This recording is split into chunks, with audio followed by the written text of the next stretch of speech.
A warm welcome to the Author's Corner speaker session. I am Shubhangi, Chair of Author's Corner at TiEcon 2021. Author's Corner at TiEcon celebrates authors of published books. It provides authors with a platform to showcase their work to an ecosystem of entrepreneurs, enterprise, and government delegates, technology professionals, influencers, domain experts, venture capitalists, and educators. To introduce the session, I would like to welcome Dipti Desai, convener TiEcon 2021 and co-chair Thai Global Health, who has been instrumental in making Authors Corner happen this year. Over to you, Dipti. Thank you all for joining us for Authors Corner, where we have the privilege of bringing to you authors from our network. Today, each of our authors will be sharing a little bit about their book, after which we hope that you and they will have the opportunity to connect with each other in our networking lounge. This discussion involves authors of all genres, and irrespective of whether you're an avid reader or a writer yourself, you will enjoy getting behind the pages. You will have the opportunity to meet the writer behind the words. You may even learn more about the writing process. Hear some side stories and tidbits that you won't catch between the covers of the book, and enjoy this opportunity we have put together for you. Our first author of the day is Wong, who will talk about his new book, Everybody Wants to Rule the World. It discusses digital giants and the future of business. Esther Wachowski, the author of Moonshots in Education, will talk about her recently released bestseller, How to Raise Successful People. Humor is second nature to Kalpana, who will be telling you about her book, Daddykins and an English Made in India. Mohan Girihardas will talk about his book entitled Better Health Through Math, the Role of AI in Healthcare. Jonathan Reichenter will discuss smart cities, and Nitin will discuss his book on transformation in the name of Christ. Meenakshi will talk about A Matter of Trust, a masterpiece in India-US relations. Naeem Zafar, who is also conducting a startup bootcamp, will talk about his fast guide for entrepreneurs, something that's totally relevant to all of you here. And finally, Radhika and Jordan will be talking about Enterprise Blockchain Has Arrived, a book that they just published a couple of years ago. We know that you will enjoy hearing from all these authors and interacting with them through the conference. So enjoy, and we look forward to meeting you after the session.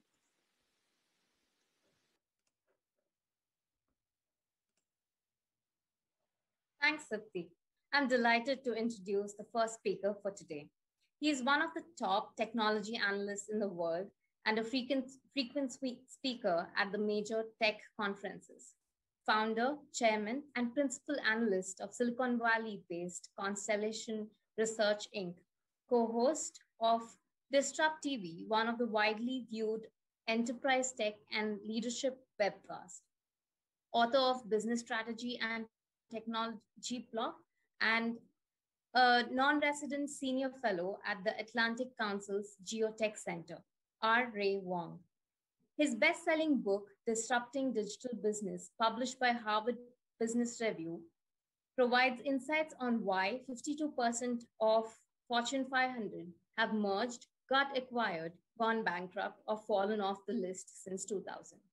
His new book about digital giants and the future of business, titled Everybody Wants to Rule the World, will be released July 2021 and is the next big idea that expands on disrupting digital business. It's so great to have you, Ray. Over to you.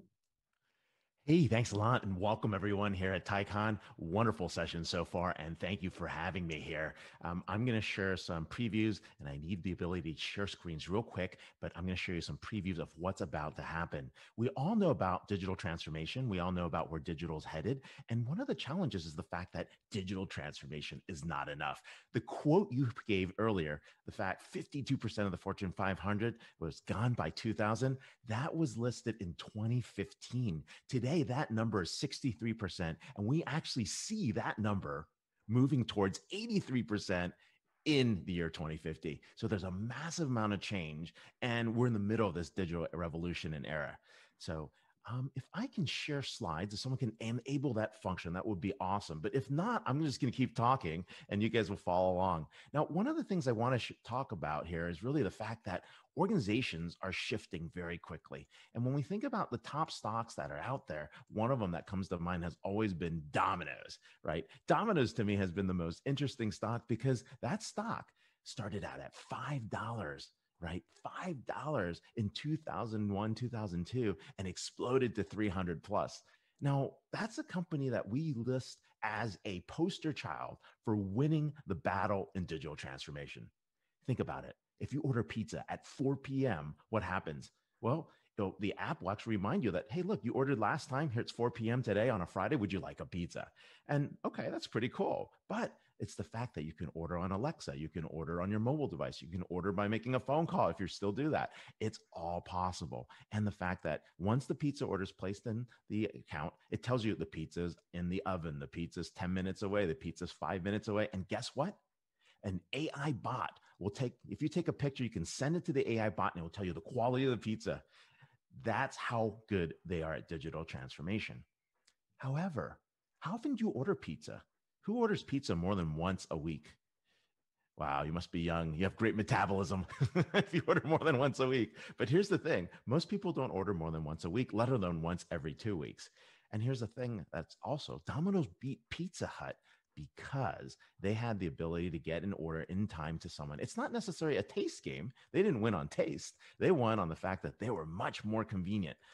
So what happens today? How often do you order from a food delivery app like DoorDash, Uber Eats, Swiggy? Like, who orders more than once a week? Now, most people do, probably 2, 3, 4, right? What happens to Domino's in an era where you actually ordering from food delivery apps, you can get pizza, you can get Thai food, you can get Indian food, you can get Chinese food, you can get Korean, you can go all veg, right? Here's the interesting thing. You don't need Domino's anymore, right? You can get pizza on the food delivery app. And what's happening in the world of food delivery apps and even ghost kitchens is these companies are disintermediating Domino's. So what does that mean? Well, is Domino's going to be able to rise up and battle with these digital giants? Because these digital giants are different. Digital transformation is not enough. And that's why we think 81 to 83% of the Fortune 500 will be gone by 2040, and somewhere around 90% will be gone by 2050. And this is the genesis of why we're talking at digital giants, because this is a very, very different type of market. So let me give you some names. What do Airbus and Boeing have in common? Anybody? Yeah, they're aircraft manufacturers. That's true. Okay. What does Visa and MasterCard have in common? Okay, they're credit card companies. Yep, that makes sense. What does Pepsi and Coke have in common? Yeah, they sell fizzy, sugary water. Agreed. Okay. I'll give you one more. What does Domino's and Pizza Hut have in common? Yep, they're both pizza delivery companies. But at the end of the day, these companies are all what we call duopolies. And in fact, they started out as a bunch of startups. They became regional winners. Suddenly they became global players. And then over time, they become oligopolies, duopolies, and maybe a monopoly if they're lucky. That process used to take 50 years before that would get there. Now it takes as quickly as 10 years. Let me give you an example. Google is the dominant player for search. They've got 4.4 billion users. Facebook has the dominant position in social networks with 2.8 billion users. And of course, in a digital world, you monetize by goods, services, membership, subscriptions, ads, search. And that's fine, right? So, but what is it? These are two different businesses, Google, Facebook. How do they compete? Was that the way you normally look at that? Well, you compete because they're digital advertising today. Think about it. Google has 135 billion in ad revenue. Facebook has 70 billion in ad revenue. So 2 times the most users totally makes sense. But Amazon has 140 million users, 200 million worldwide. And suddenly, guess what's going on? They now have 14.1 billion in advertising revenue. These are companies with 3 different business models, yet they're all competing for digital ads. And all 3 of them, one would say, are massive, potentially oligopolies or monopolies in their space. These companies were built differently. This is why when I said it took 50 years for a Dominoes or 50 years for a MasterCard or 50 years for an Airbus to become a duopoly, that's out the window. It's taking 10 years or less. And we're seeing it with the digital companies. And that's the shift that's going on right here. Most new digital companies start out to become a monopoly. This is the big shift that we've seen. And eventually a second player emerges. And in this case, Facebook and Google were battling it out for digital ads, but Amazon came into the picture and jumped in. So what happens? Are monopolies the only ones that win in this post-digital world? Can a traditional company beat a digital giant? I don't know, but digital giants have emerged at a rapid pace. All across the board, doesn't matter the industry, you see these companies picking up and they are building what we call digital giants. Now, how do you do that? That's what we talk about in the book. I'm going to give you the 7 steps really quickly here so that you get a sneak peek. And then, of course, we'll share with you how you can get a copy of the book pre-ordered.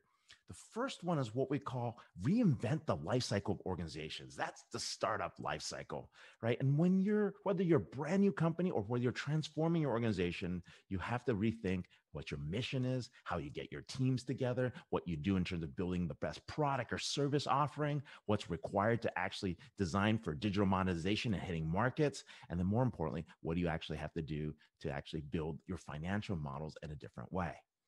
The second piece is, how do we build the biggest network? I'm talking about users. I'm talking about devices. I'm talking about the combination. Where is your biggest network? And then the third one is, how do you own the customer relationship and also disintermediate relationships that other people have as you're building this network? And once you have that, you're going to compete for something so important. We call it data supremacy. That data builds competitive advantages, gives you a moat. It's really about getting to what we call decision velocity. We as humans make decisions 1 every second. It takes us 6 weeks to get out of management committee, right? Machines can make decisions 1,000 times per second. That asymmetry is what you're going to be competing against, the ability to make faster decisions, more precise decisions, and build it off the data you have. And then the 5th one is the digital monetization models we talked about. How do you succeed in all 6 of those areas? And then, of course, you can't do this alone, especially if you're competing with an existing digital giant. What do you have to do to build joint venture business models to be successful? And then, of course, the last one is, how do you build that long-term growth mindset inside the culture of your organization and also humanize digital? So those are the steps that are out there. I'm going to share one on this customer relationship piece real quick. Who owns the relationship here? Anybody? Taxi or Lyft or Uber? All right, I know that battle's over. Lyft, Uber, Ula, they've won the battle. Who owns this relationship? I don't know. McDonald's, Uber Eats, Swiggy, DoorDash. Those guys are actually owning the relationship, like I said, with the Pizza Hut example and Dominoes. Who owns this relationship? Ooh, that's a very interesting one. There's a battle going on here. The airlines, the car rental, the hotels, they're not going to give it up. They want you to go direct. Digital giants disintermediate the account. Use the example that I had with DoorDash. DoorDash signs up all these restaurants to do delivery. They're like, oh, we'll just do it for a couple of dollars. What are they really doing? They're capturing data as they disintermediate the customer relationship. You go to them first, then you choose the restaurant. And more importantly, they can figure out in your neighborhood, like if Thai food does better, maybe we should put a ghost kitchen here that just has Thai food and something else. This is what's happening. And they're using the data to compete against those companies. Real quick, digital monetization. Let me share something with you. We talked about the 6 ways you can monetize in digital. Well, I'm going to make you an offer. Let's try to make you an offer now. How many here would actually subscribe to a 75-inch screen TV for $15 a month? And I'm going to give you a 5-year warranty. If anything ever happens, like other than you throwing something at the screen, if anything happens, we will help fix the TV within 48 hours or replace it. Would you take this deal? It's very enticing, but I'm going to up the offer. Wait, operators are standing by now. How about a 75-inch screen TV for $25 a month, 5 years warranty, and a free upgrade? Anybody interested? Now this deal just got more interesting, and that's what we're talking about. So how do we get there? What if manufacturers insurance actually have information on break fix and safety, and also from Best Buy? The manufacturer suddenly becomes an insurer. Think about that. We're going to take that break fix data and we're going to use it to build brand new products. We're going to have sensing information to know what features are used, what features aren't being used. And suddenly I could kill LG and Samsung in 5 years by taking warranty and becoming an insurance company. And when you're done, I'm actually going to do more. I'm going to do your entire kitchen. You want GE and Whirlpool? $100 a month for the next 10 years. You want to move up? Fine. We'll give you LG and Samsung for $200. And you want to go high-end Gaggenau, Miele? Fine. We will take care of you for $350 a month. And guess what? I'll do your HVAC too for $100 per ton. So you got a 3-ton AC unit, $300. We're done. This is what we're talking about. You now go direct to consumer, manufacturers become insurers. And guess what? I have better data and information than the insurance companies. I'm going to turf all my reinsurance and arbitrage my losses. I will kill insurance companies. I will kill 100 different manufacturers. I will destroy the entire electronics market and take it down to 10 manufacturers in less than 5 years. If someone funds me $100 billion, you can call them out. No, I'm just kidding. But you get the idea. This is what's going on with digital giants. They are transforming the world, and you can get a copy of the book on Amazon. Pre-order. It's available July 13th. We're collapsing industries against new value chains built on data, and this is where digital giants are coming. And we actually see 50 players coming in that market. Now I'm going to rush because I think we've got an awesome speaker after me, Esther. She's got a really cool book, so I don't want to take away her time, but I'm going to move off. And of course, you can catch me in the speaker's corner. Thank you so much for having me here at TiEcon, and more importantly, hope you get a chance to check out the book.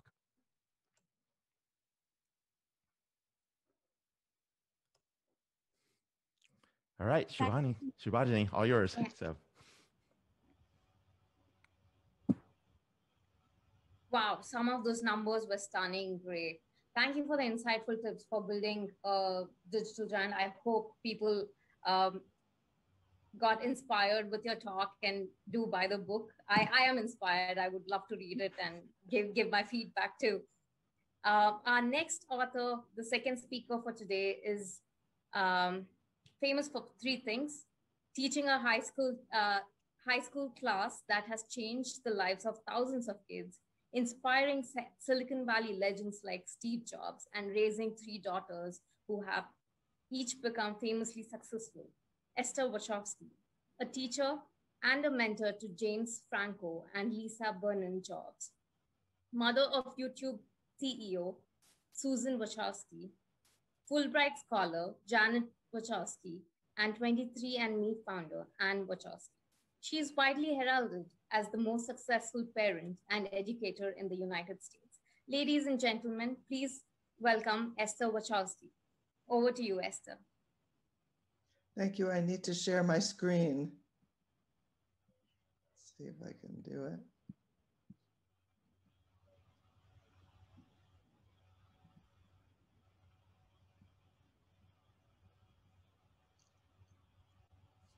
So thank you so much for inviting me here. I'm really excited to be here and to talk to all of you.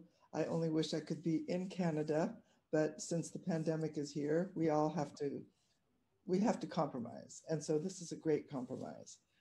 And so my book is How to Raise Successful People, Simple Lessons for Radical Results. And I'm targeting parents, teachers, and managers. And my book is organized around this philosophy, TRIC. And that's why I have it up here, the first slide. It stands for trust, respect, independence, collaboration, and kindness. And so I synthesized this down to these letters with the help of my students about what it was that made such a big difference in their lives in my classroom. And the first one that they mentioned was trust. And that's one of the reasons why I'm using this acronym and why I organized my book around this acronym TRIC. So in the book, I focus on stories. It's primarily stories about kids and about TRIC. It's stories about my daughters, stories about my students, and stories about my life in general. trick is what it takes for kids to succeed. This, I mean, I only have a few minutes, 15 minutes to talk to you, so I thought I'd synthesize it. This is really what it takes. When you trust kids and you respect them, they trust themselves and they respect themselves and they grow up to be self-confident kids. And I tried it first on my own children. And these are my 3 daughters when we lived in Switzerland. This is Susan, Janet, and Anne. And they all look a little shocked actually by the picture. That was because they weren't planning on having a picture that day. Here they are today. Anne is to the left, Susan is the right, and Janet is in the middle. And these are their jobs today. Susan is the CEO of YouTube. And some people asked me, well, did you ever think your daughter was going to be, CEO of a major company? And the answer was no, definitely not. I never even envisioned it, and neither did she. But what I taught her and what I taught all my daughters was not to be afraid of taking a risk. And I'll talk a little bit more about that. This is Janet. She's a professor of pediatrics, a Fulbright scholar at the University of California, San Francisco. She's an epidemiologist, and she focuses on nutrition and gastroenterology and the importance of feeding your child correctly at the beginning. It makes such a huge difference. Her research shows that people that end up having a lot of weight problems are children that were fed incorrectly at the beginning, and they develop these fat cells that they find very difficult to get rid of. This is Anne, and Anne is the co-founder or founder of 23andMe. It is probably the most daring company in healthcare in the last 10 years. And she has the largest personal genetics company. And the goal is to help you find out about your own personal genetics and then take action. It's preventive. So then I tried this philosophy out on my students. And this is just one class. My classes were very big, 50 to 70 students with one teacher. And the reason I could do that is because of trick. I trusted them, had them work collaboratively in groups, and gave them the opportunity to try out their own ideas.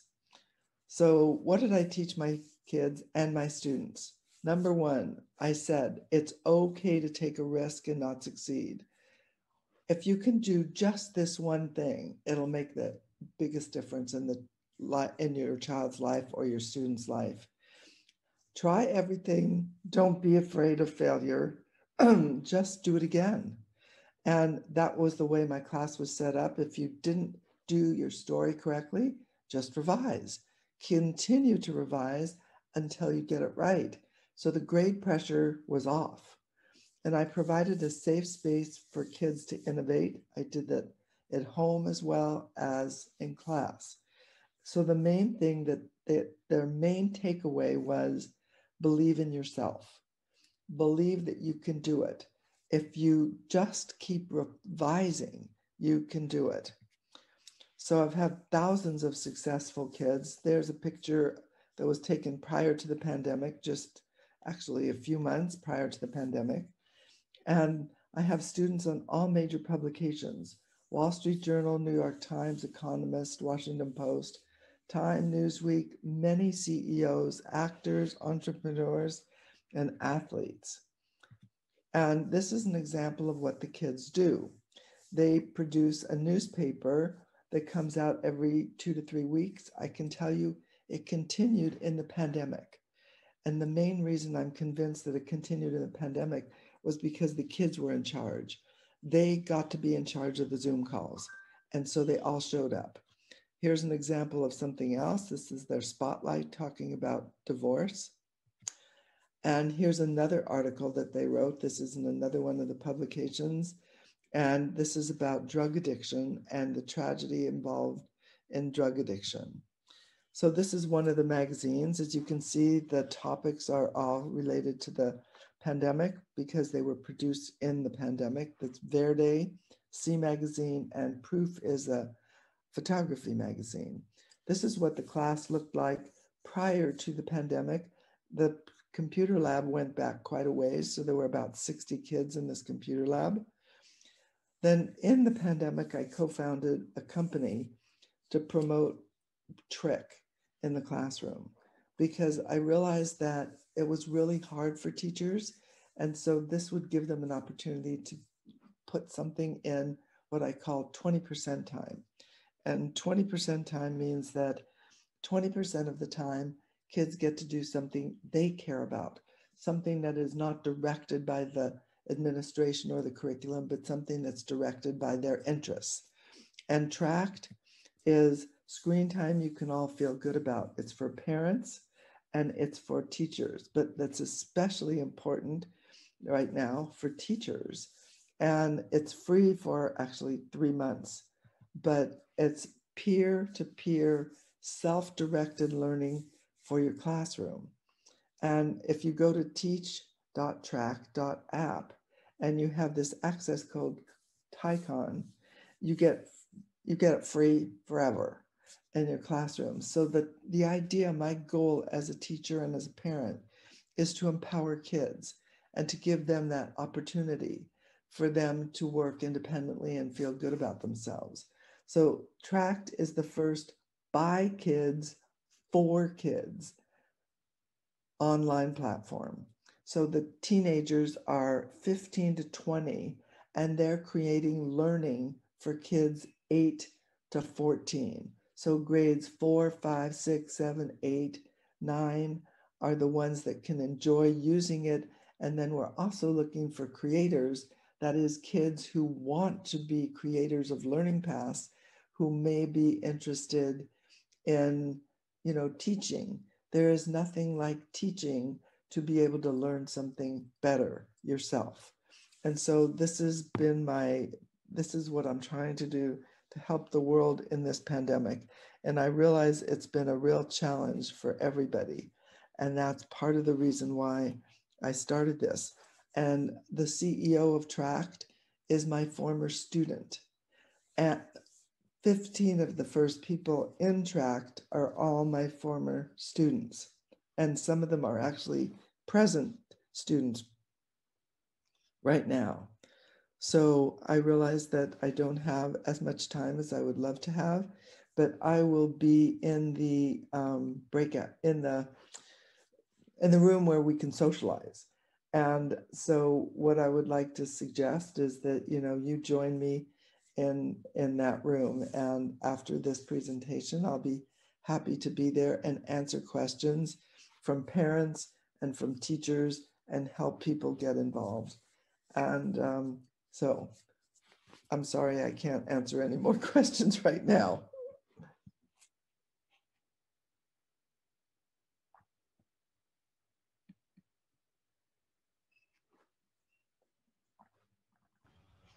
Thank you, Esther. You are inspiring and empowering the next generation. They are truly lucky to have you. Thank you, Esther. You're inspiring and empowering the next generation, and they and we are truly lucky to have you here.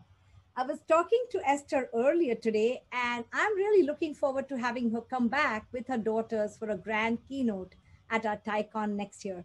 Like she mentioned, she will be in the networking lounge. So after these sessions are over, please go head over there and talk to her. The next speaker for today is a San Francisco Bay Area based nonfiction author. Her writing has appeared in several regional and national magazines in the United States. She was a monthly columnist for India Currents magazine, where she wrote a popular column entitled On English. A feature she wrote won the New America Media Prize, and some of these columns won the San Francisco Peninsula Prize. And she also won the first prize at a competition at Kepler's Books in Menlo Park. And the list goes on and on. I don't want to take up more of her talking time to you, so let me just introduce. So please help me welcome Kalpana Mohan, our next author. Thank you so much, Deepthi. It's a pleasure to speak to TiEcon all the way from Singapore, where it's 12:15, so 12:30 rather. So imagine that you are 88 years old. Imagine too that you've been diagnosed with an incurable condition. There are just two choices. One is an invasive procedure in which the risks are high for a person your age. The other is the better option. In October 2012, my father chose that second option. He told his doctors that he had had a good life and that he would just remain the way he was until the end. Until the end. The problem, as we all know and have been reminded of over and over by the coronavirus, is we never know how that end of all ends arrives. My book, Daddykins, a memoir of my father and I, is about the things that happened as we waited for our father's end. My sister, Urmila, and I had no idea how long he still had to live, but we decided that she and I would make the most of the gift of time that we had been given with him. With our mother gone for over 7 years, Dad was all we had. And like he always said when we got extra mad at him, "Now, why would you say that to me? I'm the only father you have," he would say. You see how Daddykins was a master manipulator. Still, he was so funny that the people who read about him on Facebook told me they wanted to read a book about him. So you see, that's how this book was born, on the pages of Facebook. Now, let me begin with one of the first posts that I wrote about him on Facebook in the fall of 2012, while I began living with him in his home in Chennai's India. In India's Chennai, sorry. In the morning, Daddykins was buried behind the newspaper, as always, when Vinayakam, Daddykins' chauffeur, observed that the obituary section of the newspaper, The Hindu, was growing longer by the day. "See how there's a lot of money in death these days, Amma?" our driver philosopher said to me. "Just one photo and the name of the deceased, and it brings so much cash for the paper. Naturally, it makes financial sense to devote more space to death." I tapped Daddykins on the arm as he sat in his rust-orange sofa. I asked him why he read the obituary section every single morning. "Just to make sure that my name isn't there," my father said, by accident. Saying that, he laughed until his nose turned red and he came up for air. That was Daddykins, quirky, eccentric, all the way until the morning he died in June 2014. But the 2 years my sister and I spent with our father gave us memories for a lifetime. During that time, we talked endlessly about his life, his accomplishments, and his regrets. I read out aloud to him. He stopped me sometimes during my reading to reflect on what I had just read. We escorted him to concerts where he fell asleep before the concert even began. I ferried him to every house he had ever lived in during the 65 years he had spent in Chennai. He could barely swallow a morsel on some days, but the day he asked me to take him out for coffee and for a macaron at a local hotel, I didn't hesitate. Thank goodness, the day came when he couldn't even ingest water. One afternoon, my sister and I and Vinayakam also led him to the waters by the ancient rock temples of Mahabalipuram. The four of us stood by the 7th century ruins as the waves crashed against the rocks, reminding us of all those who had stood there before us. 16 weeks before he passed away, we drove him to his hometown in Palakkad, 350 miles away, for one last visit to the temple deity that he hoped would renew his life in some way. But what man proposes, God invariably disposes. On Father's Day, 40 minutes after midnight, while we paced outside his room, worrying about his breathing, Daddykins drifted away like cotton from the kapok tree. Through the air conditioning unit, perhaps the balcony, or the bathroom window perhaps, a few hours after his final exhalation, the late Darrikin's kitchen scissors with an orange handle severed in two. Thank you for listening. I guess the only reason all of you are at TiEcon is because you've been lucky enough to be schooled in the tongue that went on to become the language in which science and technology were taught, thanks to the British Empire and American imperialism. But what if you were a woman like my mother, born in 1931 into an Orthodox family in South India? You were most likely never in school. In my mother's view, until the day she died, the world of English was merely a cold planet in an alternate universe filled with people who had a crick in their neck. I can assure you that her view is hardly different from that of people in France or China, although they too have now grudgingly picked up the English language simply to be able to compete with the rest of the world. As British linguist David Crystal pointed out a few years ago, power always drives language, and English will be in power at least for the foreseeable future. That brings me to my second book, An English Made in India, How a Foreign Language Became Local. In 2015, an editor at Delhi's Aleph Book Company, who happened upon my columns for India Currents, wondered if I'd be interested in writing an entertaining narrative about Indianisms in the English language. My interest was piqued, but I didn't want to stop with the oddities of India's English. The way one speaks English is often closely tied to one's mother tongue, whether it's India or Singapore or the Philippines, and that leads to many hilarious moments in social interactions.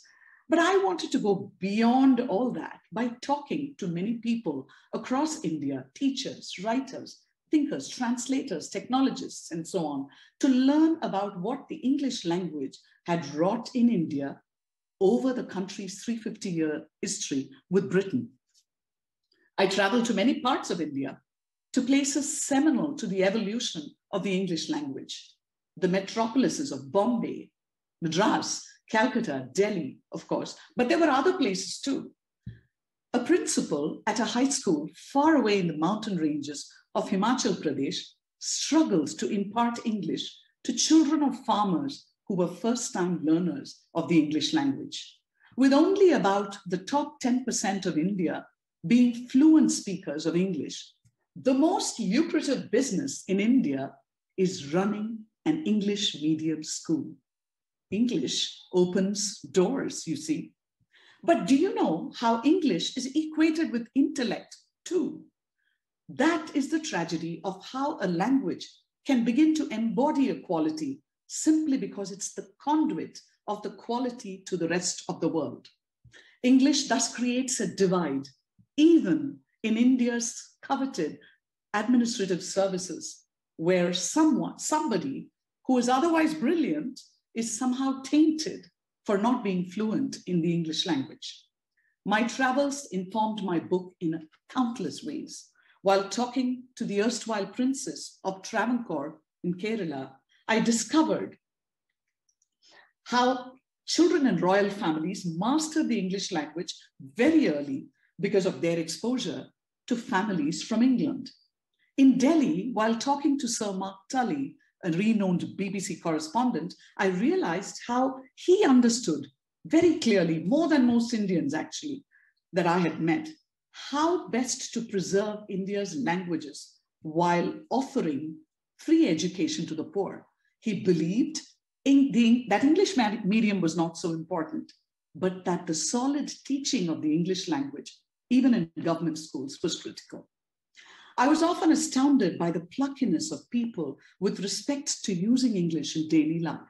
I discovered how an illiterate woman in Chennai mastered enough English to take people to court. One man, Danish Seth, a stand-up comedian in Bangalore, used his mastery of Indian English to build a huge following on social media and poke fun at the government. In Kolkata, the capital of the British Raj, I discovered the real cost of English language in India. A poet who could have chosen to write in English swore to write only in Bengali. She believed that India's adoption of English had hurt the growth and creativity of its 22 regional languages, 200 plus dialects, literatures, and stymied the world of translation. I will never forget the time that I spent in her home, in the home of the late Nabhanita Dev Sen, who was driving towards that oneness we could all achieve as Indians, really as human beings, if only we would harness our ability to feel, to imagine, to recognize, and to know that through the mirror of translation, one can see one's own head on another's shoulder. Thank you so much to TiEcon, to the opportunity to present both my books today. They're both available on Amazon, and I hope you read them and feel that in some way you were changed by them. Thank you so much, Deepti. Thank you. Thank you, Kalpana. Such a pleasure always to hear from you. And again, like I mentioned, all our authors have their books in Authors Corner, where you can browse them and purchase them, or you can meet the authors in the networking lounge. Of course, in Kalpana's case, she moved away from Silicon Valley to Singapore, so it's almost the middle of the night. But thank you again for making this happen. Our next author, Mohan Girihardas, is the founder and CEO of LeanTask, a healthcare analytics company headquartered in Silicon Valley. You will learn more about LeanTask on Saturday in the health track, but today is all about the author. Mohan is an ex-McKinsey and he holds an MBA from Stanford University. In his book, Better Health Through Math, which he co-authored with Sanjeev Agarwal, he talks about the power of predictive and prescriptive analytics, enhanced data, and how to digitally transform core processes for improving efficiencies and streamlining the operations for the benefit of all stakeholders. Using lean principles and advanced mathematics, they have helped make a difference in the millions of patients' lives across over 100 plus health systems. It's really going to be a pleasure listening to him because I'm really passionate about AI, ML, and healthcare. So I'm looking forward to reading this book. I'm sure so are you, but I don't want to take away any more of his time. So without further ado, I would like to bring on Mohan Girihardas. It's a pleasure to have you speak at Authors Corner. Welcome. Thank you, Deepti. Great to be here. Thank you for the opportunity. I want to start with describing what we went through trying to figure this problem out. We had built a company to do software and analytics to improve operational performance. And Stanford Healthcare asked us to come solve the problem in their infusion centers because chemotherapy, as you know, is a very intense procedure. And they found that their poor patients were waiting for a very long time. Even though they had a scheduled appointment, they would come to the infusion center and then have to wait. And so they asked us to solve this problem. And we went about it and figured out the mathematics of predicting the demand, predicting the supply, what's going to happen to the drugs, with the nurses, with the chairs, and came upon an approach to solve it, which cut the patient waiting time in half. It took out all the overtime for nurses.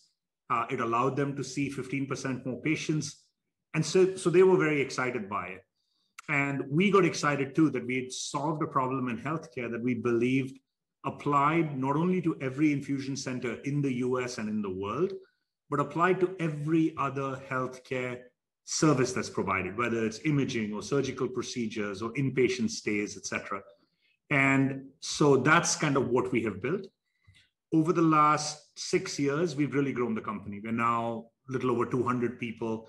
We've raised over $250 million. We work with 300 hospitals in the US. Right now, we're focused only on the US. Even though the title of the book is Better Healthcare Through Math, there's not a single mathematical equation in the book. So you don't have to think it's a throwback to algebra and calculus at all. What I'd like to do is just put up a few pages on the screen to just describe the concepts, because it's easier to see it on a page than just hear me talk about it. So Deepthi, if that's okay, I'll do a share screen and put a few pages up.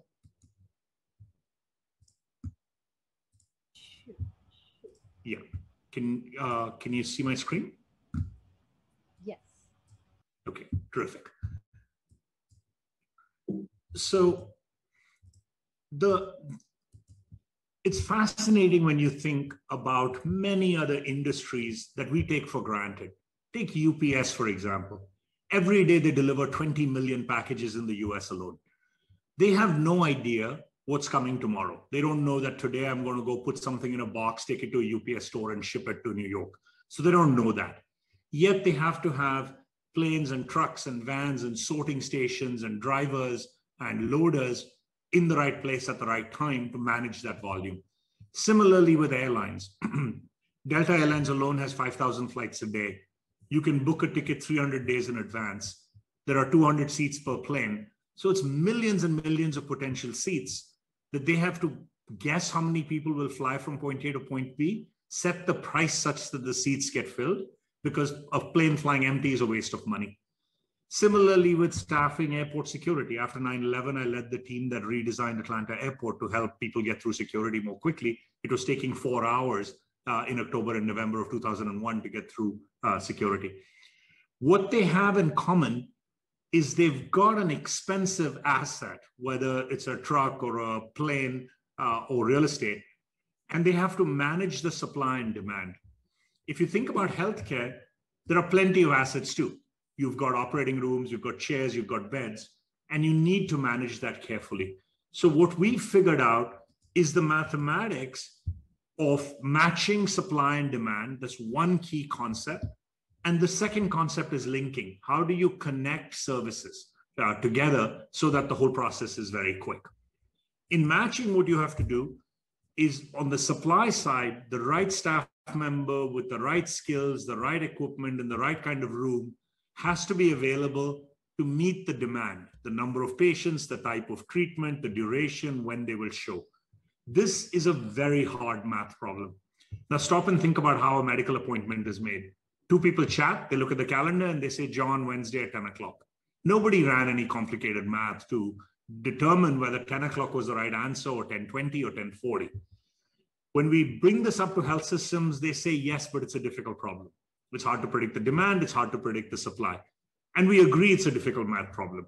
But we point to what Uber has done.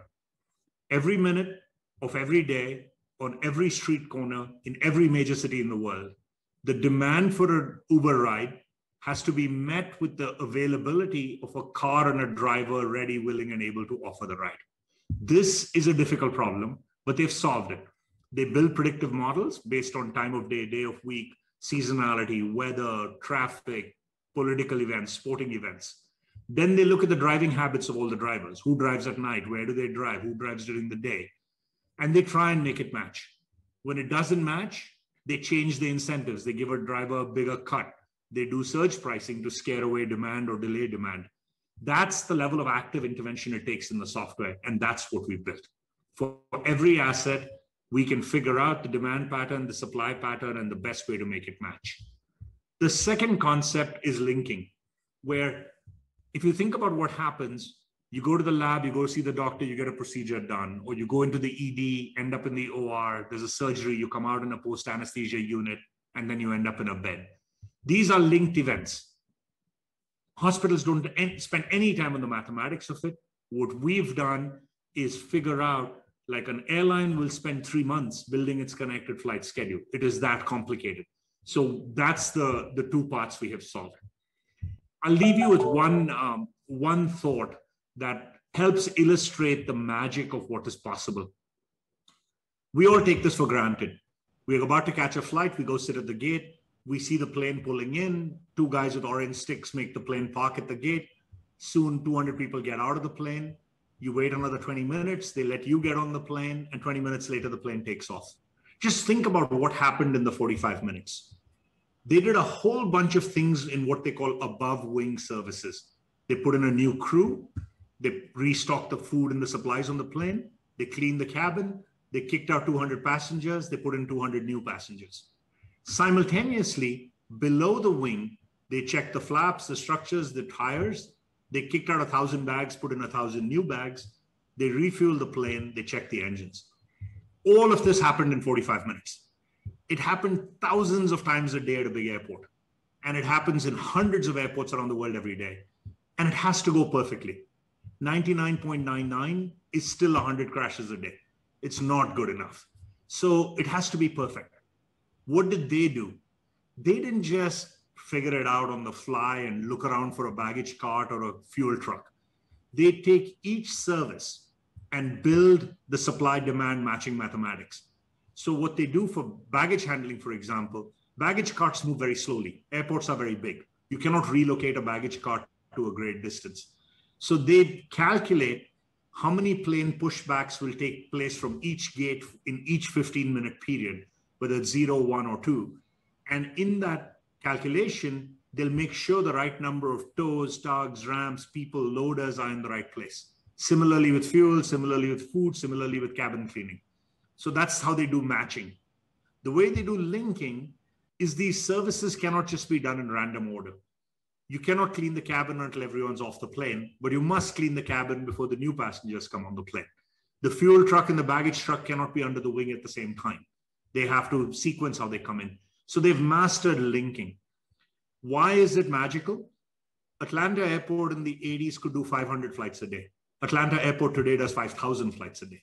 So they've got a 10x velocity through the same airspace. Atlanta's airspace has not changed. And the number of runways has really not changed. In the 80s, it was 4 runways. Today, it's 5. It takes about 30 years to build a new runway in a major city in the US because you have to take over homes and all of that. And that takes a long time. And so without changing the number of runways, they managed to get 10 times the number of passengers through. Imagine if we could do that at hospitals. There are 5,000 hospitals in the US. Each of them has $300 or $400 million worth of assets. So it's $1 trillion, $1.5 trillion of assets. If we could just get 10% better at asset management through our methods, we will unlock $150 billion a year in the US alone.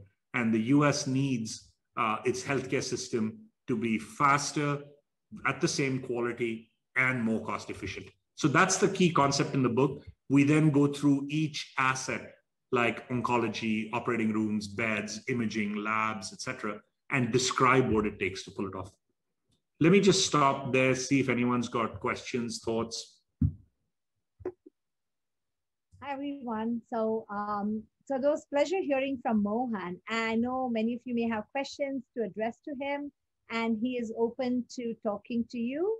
If you have any questions, please put them in the Q&A box that you have there, or please meet with Mohan in the networking lounge after these sessions, and you and he can chat one-on-one or in a roundtable based on his availability. His book is in the Author's Corner, where you can visit and browse through the book and purchase it from Amazon, like you mentioned. But thank you. It's always a pleasure to hear you speak, Mohan, and it's amazing how much healthcare can be transformed by math. Our next speaker is a multiple award-winning technology and business leader whose career has spanned both the private and public sectors. He's been a senior software engineering manager, a director of technology innovation, and has served as a chief information officer at both O'Reilly Media and the city of Palo Alto, California. He's currently the founder of advisory investment and education firm Human Future, and creates online education for LinkedIn Learning. He recently published the bestseller Smart Cities for Dummies, and that's the reason why we have him here to talk to us about his new book. Please help me welcome Dr. Jonathan Reichenter. Jonathan? Thank you so much, Dipti, for that beautiful introduction. I'm really privileged to be part of TiEcon 2021.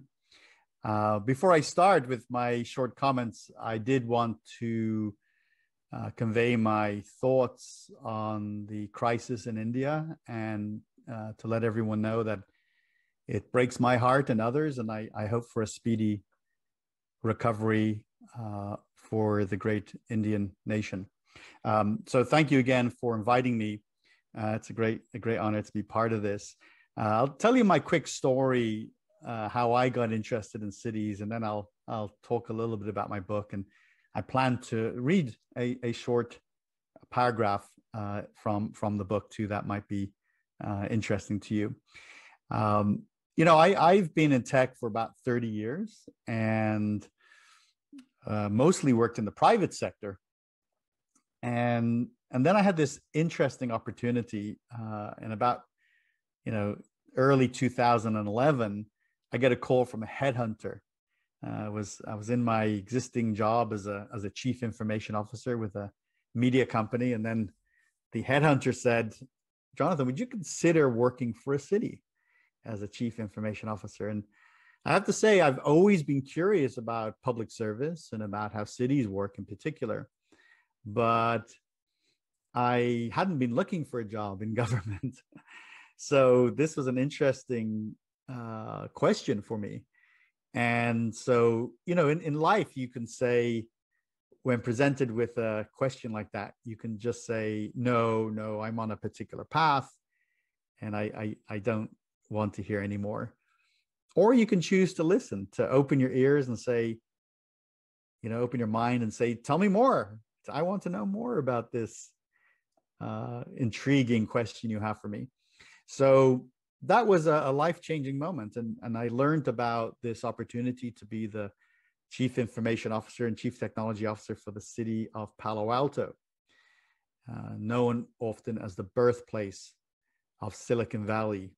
It's a city just about 30 minutes south of San Francisco here in Northern California on the west coast of the US.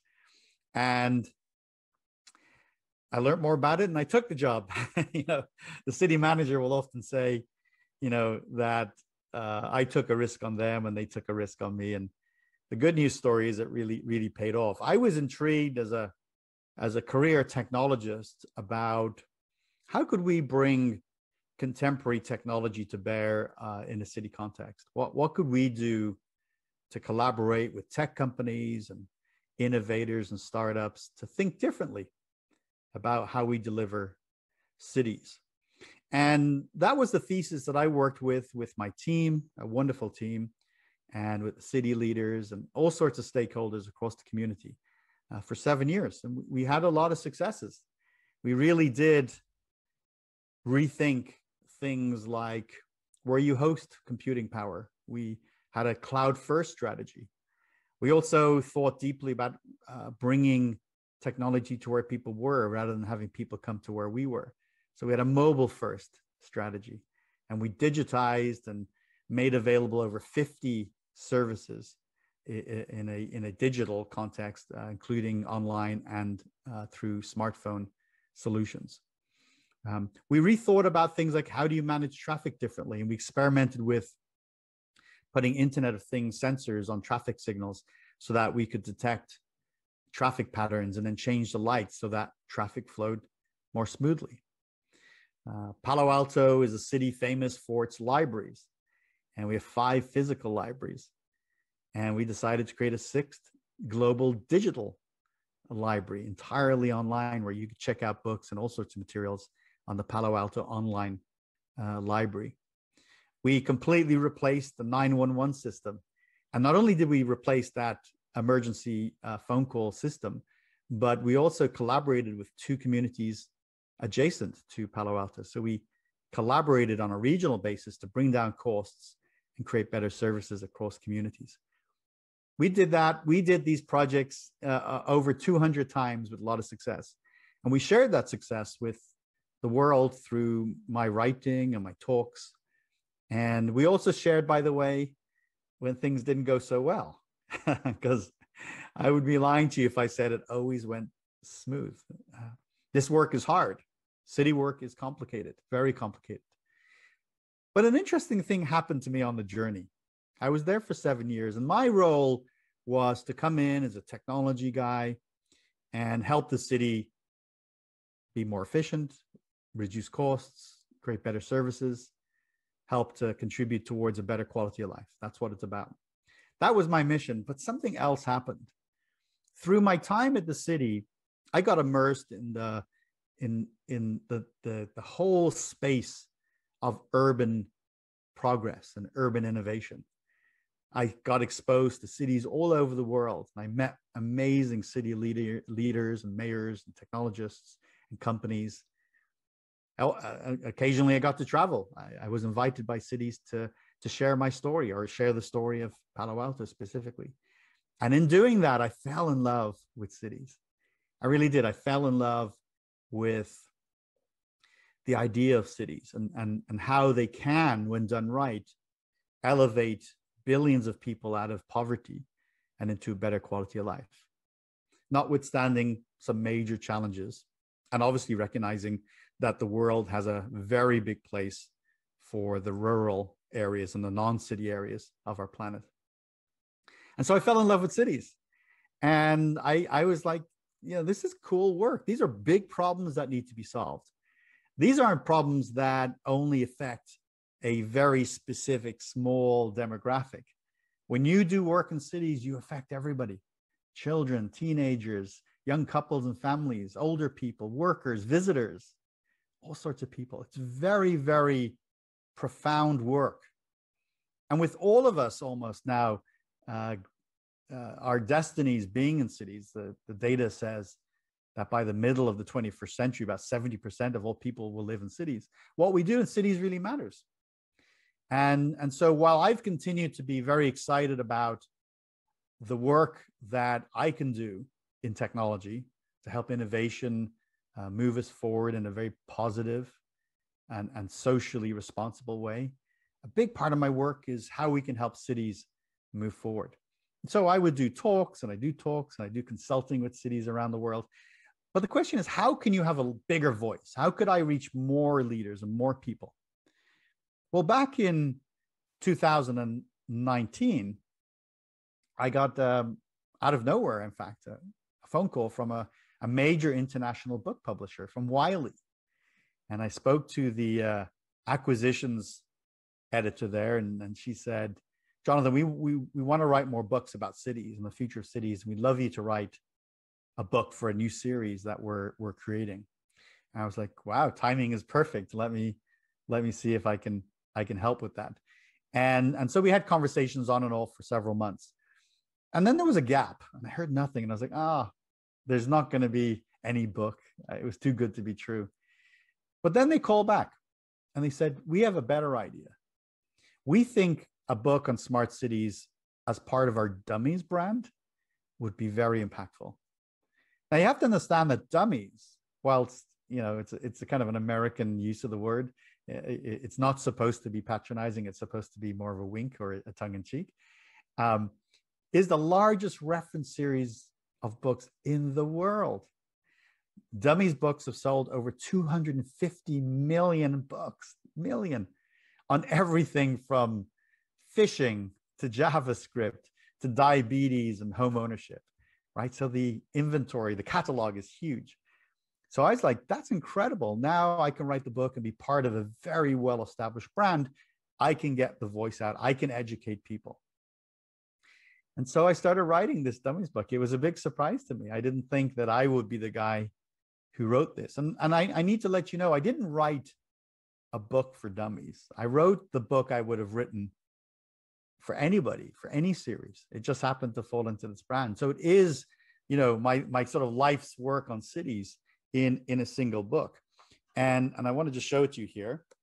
There we go, Smart Cities for Dummies. It came out in July of 2020 during COVID. I wrote half of it before COVID and half of it during COVID. Being quarantined here in Northern California in, the second quarter of, or for all of the, first half of 2020, it was useful for writing, because what else was there to do? I was working from home, but I could write because none of us could go outside really.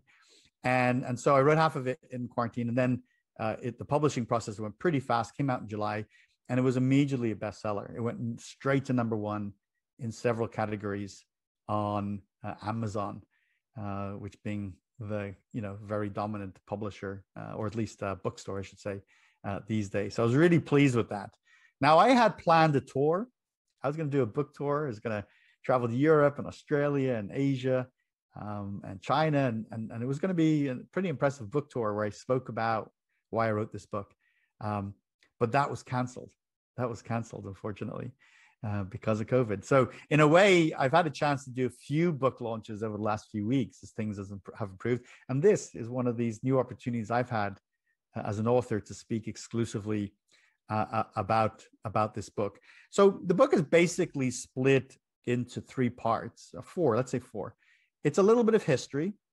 I felt that it was important to give some background on the smart city movement, why cities are important.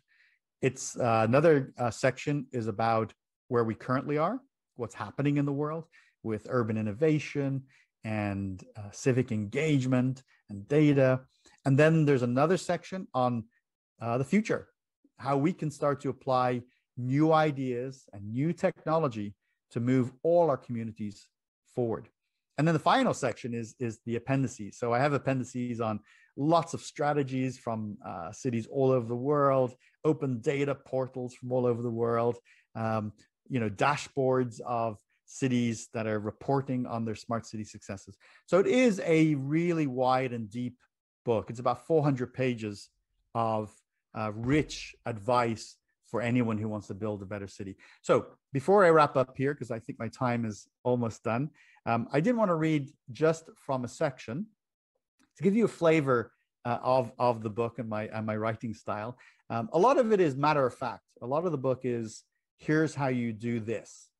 Take these steps if you want to implement Internet of Things, or if you want to use data in a more proactive way, or you want to create an app ecosystem. But I also talk about the history, and I talk about the stories of our cities. And I wanted to give you just a quick reading from that. I'll go here, page 134 in the urban innovation chapter.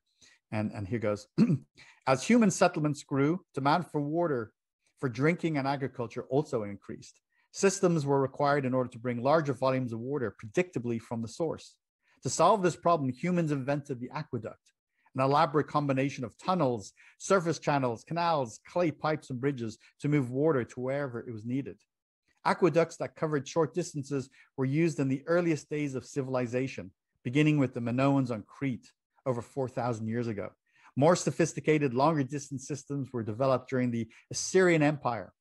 Later, the Babylonians, the Greeks, and communities across Persia, Egypt, and China all constructed elaborate aqueduct systems, including communal drinking fountains.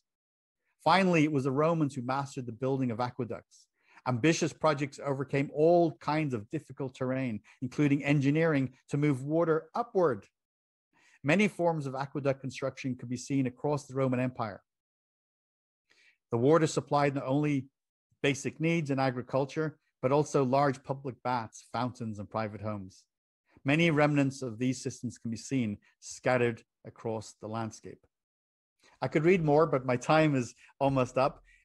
What I'm trying to say here in the book is innovation in our communities is not something that was invented sort of in the last decade, but has been part of the city development for centuries, although it took many different forms. Now, again, thank you very much for this great privilege. If you want to get a copy of Smart Cities for Dummies, and it is available all over the world, online and in bookstores. If you want to find where you can get the book, go to www.smartcitybook.com. So it's www.smartcitybook.com, just singular. And there you can find a lot more about it. So again, thanks to TiEcon 2021 and Dipti for the remarkable and privileged invitation. I wish you all a lot of success in the event today and the next few days, and best of luck for the future.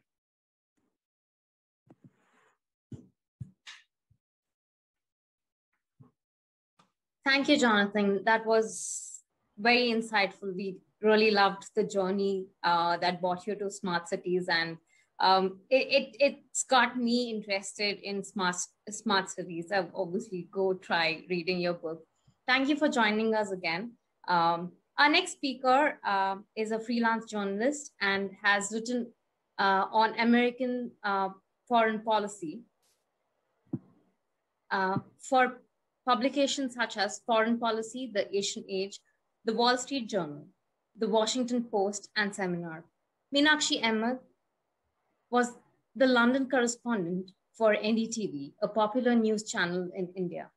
Meenakshi holds a postgraduate degree from the School of Advanced International Studies, Johns Hopkins University, in Development Economy and Public Health. She is based in Washington, D.C. and New York City. Her book, A Matter of Trust, illuminates the India-US relationship that has far-reached implications for the changing global political landscape. Meenakshi Ahmed expertly reveals the personal prejudices and insecurities of leaders and the political imperatives that have so often cast a shadow over the relationship over the years. So excited to have you, Meenakshi. Over to you. Thank you so much, Shubhangini, for having me. And thank you so much to TiE for hosting this conference and for having a literary component to it. I would also like to extend my condolences to so many people in India and to some of the members of TiE whose families have had to suffer through this pandemic. And I wish everyone a speedy recovery. I would like to start out by saying that this book took me 10 years to write, and part of it was because I spent a lot of time in many of the presidential libraries, looking through memoirs, looking through documents, and looking through many of the letters. And I did not want to write a book that was just a dry foreign policy book. When I started to look into the history, I realized that there was a sort of dazzling number of really interesting personalities that had walked through this landscape of the Indo-US relationship. There was Moynihan, and there was Galbraith, and Jackie Kennedy, and Nehru's, and the whole Gandhi family, and they were such interesting people. And of course, all of them had brought their own particular personalities, prejudices to this particular, mixing bowl and to the relationship. In the end, policy is made by people.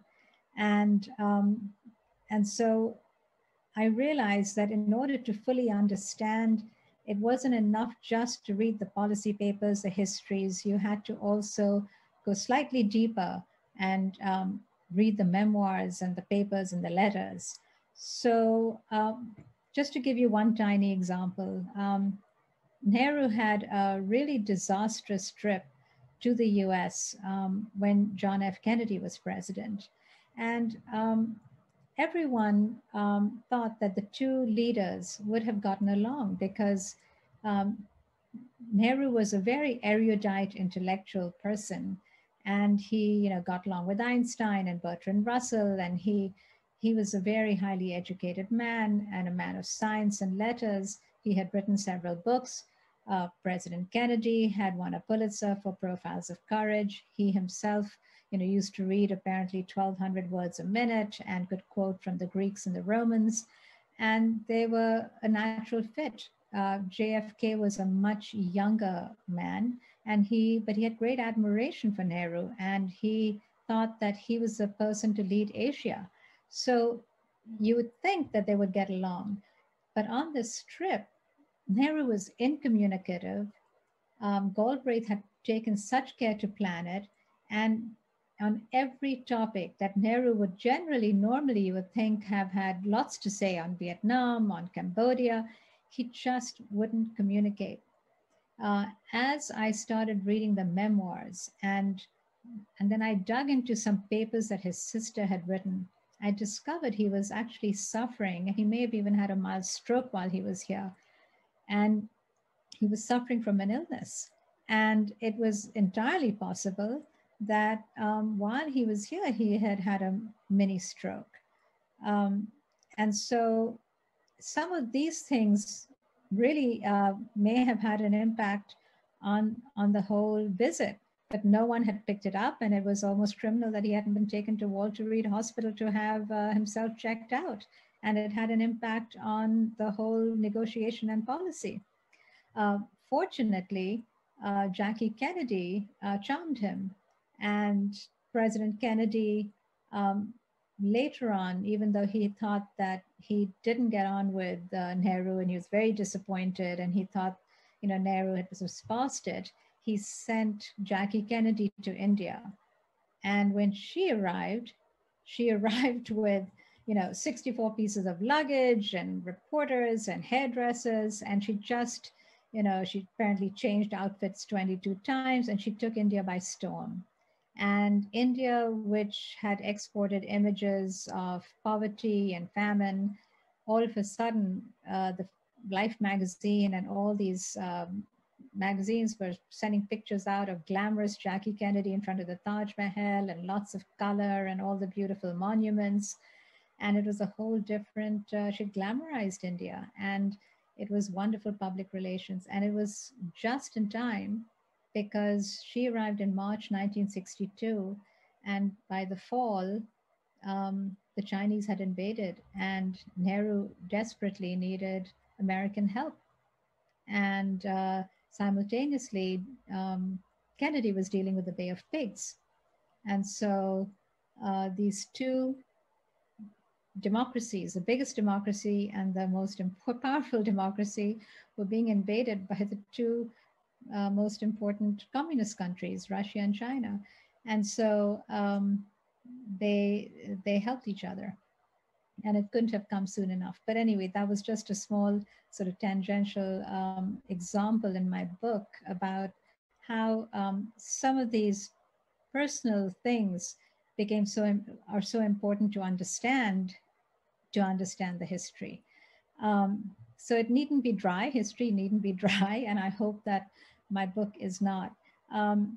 When India became independent, colonialism was fading, and India became independent just when the Cold War was descending across Europe. And the world had pretty much divided into two blocks. The Russians and the Americans had become the two superpowers. And the Americans wanted the rest of the world to make a choice. India, who had just shaken off a Western power, the British, did not want to take on another Western power as its, have to take them on. So they wanted to remain neutral. They wanted to remain independent and chose non-alignment. And this did not sit well with the US. So for the first, I would say the first almost 30 years, 40 years, India's policy of non-alignment just did not sit well with the US. And so the relationship had its ups and downs. And I think my book goes through this. Many people who look at the relationship today and see the close alliance, anyone who's over 40 will remember that things weren't always as good as they are today. And the relationship for most of the first, I would say 50 years, was fairly challenging. And my book goes through all the ups and downs of these challenges. During the Nehru times, it had its moments of relief. Certainly when Jackie Kennedy came, things really improved. And when Kennedy airlifted help during the China War, things were on a good trajectory. Unfortunately, Kennedy was assassinated and Nehru died shortly afterwards. Nehru got along well with Eisenhower. So that was a moment of relief as well. during the Gandhi years, during Mrs. Gandhi's years, it really hit rock bottom. Many of you may have seen some of the excerpts that have been in the New York Times and all the papers about Nixon's personal prejudices against Mrs. Gandhi. They just couldn't stand to even be in the same room as each other. The Nixon's interest in China just superseded everything, and all his interests in South Asia. He used Pakistan as a conduit to get to China and the opening to China, and basically, unfortunately, failed to recognize the civil war that was erupting, and the birth of Bangladesh that took place was a result of that civil war. And India was caught up in that, and they blamed Mrs. Gandhi for inciting and helping that. And I think they got that policy largely wrong. Kissinger, who today comes across as very much the diplomat of the century, I think got South Asia wrong as well. And I think at the time, and this is also interesting and something you only learn when you get into the diaries of the people who worked in the White House, like Haldeman, that he wasn't exactly this relaxed, wise old man at the time. Kissinger would wind Nixon up when Nixon would rant and rave about India and Mrs. Gandhi rather than calming him down. And he didn't provide the perspective on South Asia that might have helped them have a more balanced view. So I think all these things are quite interesting to look at when you make an assessment of all the available papers. So the people looking at it from all these people's perspective is quite interesting. What changed? What changed everything? Three things. The reforms in the 90s that India took basically put India on the path to growth. After the Gandhi dynasty ended, Rajiv had started the reform process, but really after he died and Narasimha Rao and Vajpayee and that crowd took over, they changed and got away from India's socialist policies. And they put India on the path to growth. And India all of a sudden took off and started to emerge as a global economic power. And that got the attention of the world. So that was the first thing. The second thing, and this was a surprise to me, but George Bush II, he emerges as sort of a hero in my book because he was largely responsible for the change in the relationship. Clinton recognized that India was going to be a global player, and Clinton wanted and was very interested in India, and he started to lay the foundations, but Clinton never had the time. He was caught up with the breakup of Europe, and he really, it was only right at the end of his presidency that he even made it to India. And it was really George Bush who, right from the beginning, decided when he came in and as president that he was going to make India an ally. And he was the first president who actually came and said, he didn't say, well, we should, this is what the US wants. He actually came and said, what is it going to take for us to become friends and for the two democracies to get along? What does India want? And what India wanted was to be taken seriously as a nuclear power, as a responsible nuclear power. And the book describes India's whole history as a nuclear power, from when they first exploded the bomb to its problems with the US and Tarapur. Some of you may or may not be familiar with this particular arrangement, but it's described in my book. And but really, it was putting the power of the White House and the presidency behind it. And many of you in Silicon Valley may have been part of the diaspora because the diaspora played a very significant role in the passage of the nuclear deal up in Congress. And that is when the diaspora began to understand their own power in the US. And that was the third leg of what has changed US relations. The first was economic reforms and India becoming a country that the US wanted to have a partnership with because they emerged as a global power. The second was George Bush and the nuclear deal and actually putting India on the map. And the third was the diaspora, which was now becoming a force. And the beginnings of that were the nuclear deal. So these three things really changed the trajectory of the relationship. When you look at the nuclear deal, it's a fascinating time, and I hope my chapter conveys that, because it was almost like a thriller. There were so many instances when the whole deal almost went right through the tank, and literally the heads of state had to literally reach down and pull it out and retrieve it, because there was so much mistrust. There were so many years of accumulated suspicion. People just didn't trust each other. There were 50 years where India just didn't trust that the US was going to come through. The Atomic Energy Commission in India did not trust what the US was asking it to do. And the US didn't trust what India wanted. And the US Congress saw no reason why they had to change US law for India. And remember, this was when George Bush, it was 9/11, the Iraq war was not going well, the economy was being impacted, yet he managed to unanimously get the nuclear deal through Congress. This was quite a feat. So he really put his muscle behind this.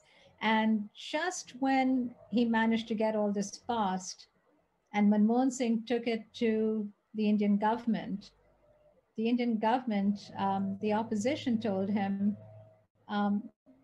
they were going to pull the plug on his government. So he had to turn around and tell Bush that, I don't think I can see through my government, and you have to wait. And George Bush, the whole government in the US was saying, wait for how long? We're running out of time. We're in the last 2 years of our legislative session. And, every few months they'd send a message to New Delhi saying, you've got to move. And Manmohan Singh kept saying, wait. Finally, they were in the last US legislative session. Manmohan Singh said he's got to do something dramatic. And then he went to Sonia Gandhi and said, I'm going to have to resign. If you can't get this through. And so it almost brought the Indian government down. So people really, to get this deal through, people really put their careers, their governments on the line, but it got through in the end. And then it had to be approved by the international atomic committees. And I gather from someone that the US representative in Vienna literally held all the members of the board hostage, kept them in a room and locked the door and wouldn't let them out till they all approved the deal. I mean, literally locked them up till 11 o'clock at night, till Bush and Condi Rice and Manmohan Singh and everyone was able to call up all their various heads of state and get all the approvals organized and ordered and got them all to sign off. So it was quite a saga, but it got done in the end. And now, if you take a look at the patent waiver and what's going on with the pandemic, and you see how active the Indian diaspora has been on the Hill, and you look at the India caucus and the help that they're providing, I think you can see how much power is being generated by the Indians here. And so, the relationship is definitely on very solid ground now. And I think given that the rise of China and the importance of the Indo-Pacific, and I think with China becoming has moved now from being a competitor of the US to being an adversary of the US. I think the Biden administration needs India as part of his partnership to contain China and the Chinese threat. So I think this partnership is here to stay. I think the only thing that we need to make sure is that Guys, are we democracy ready for the next speaker? does not retreat. I think we are 10 minutes behind schedule now. Okay, I'm sorry, spoke too long, but yeah, you got 25 minutes. Yeah.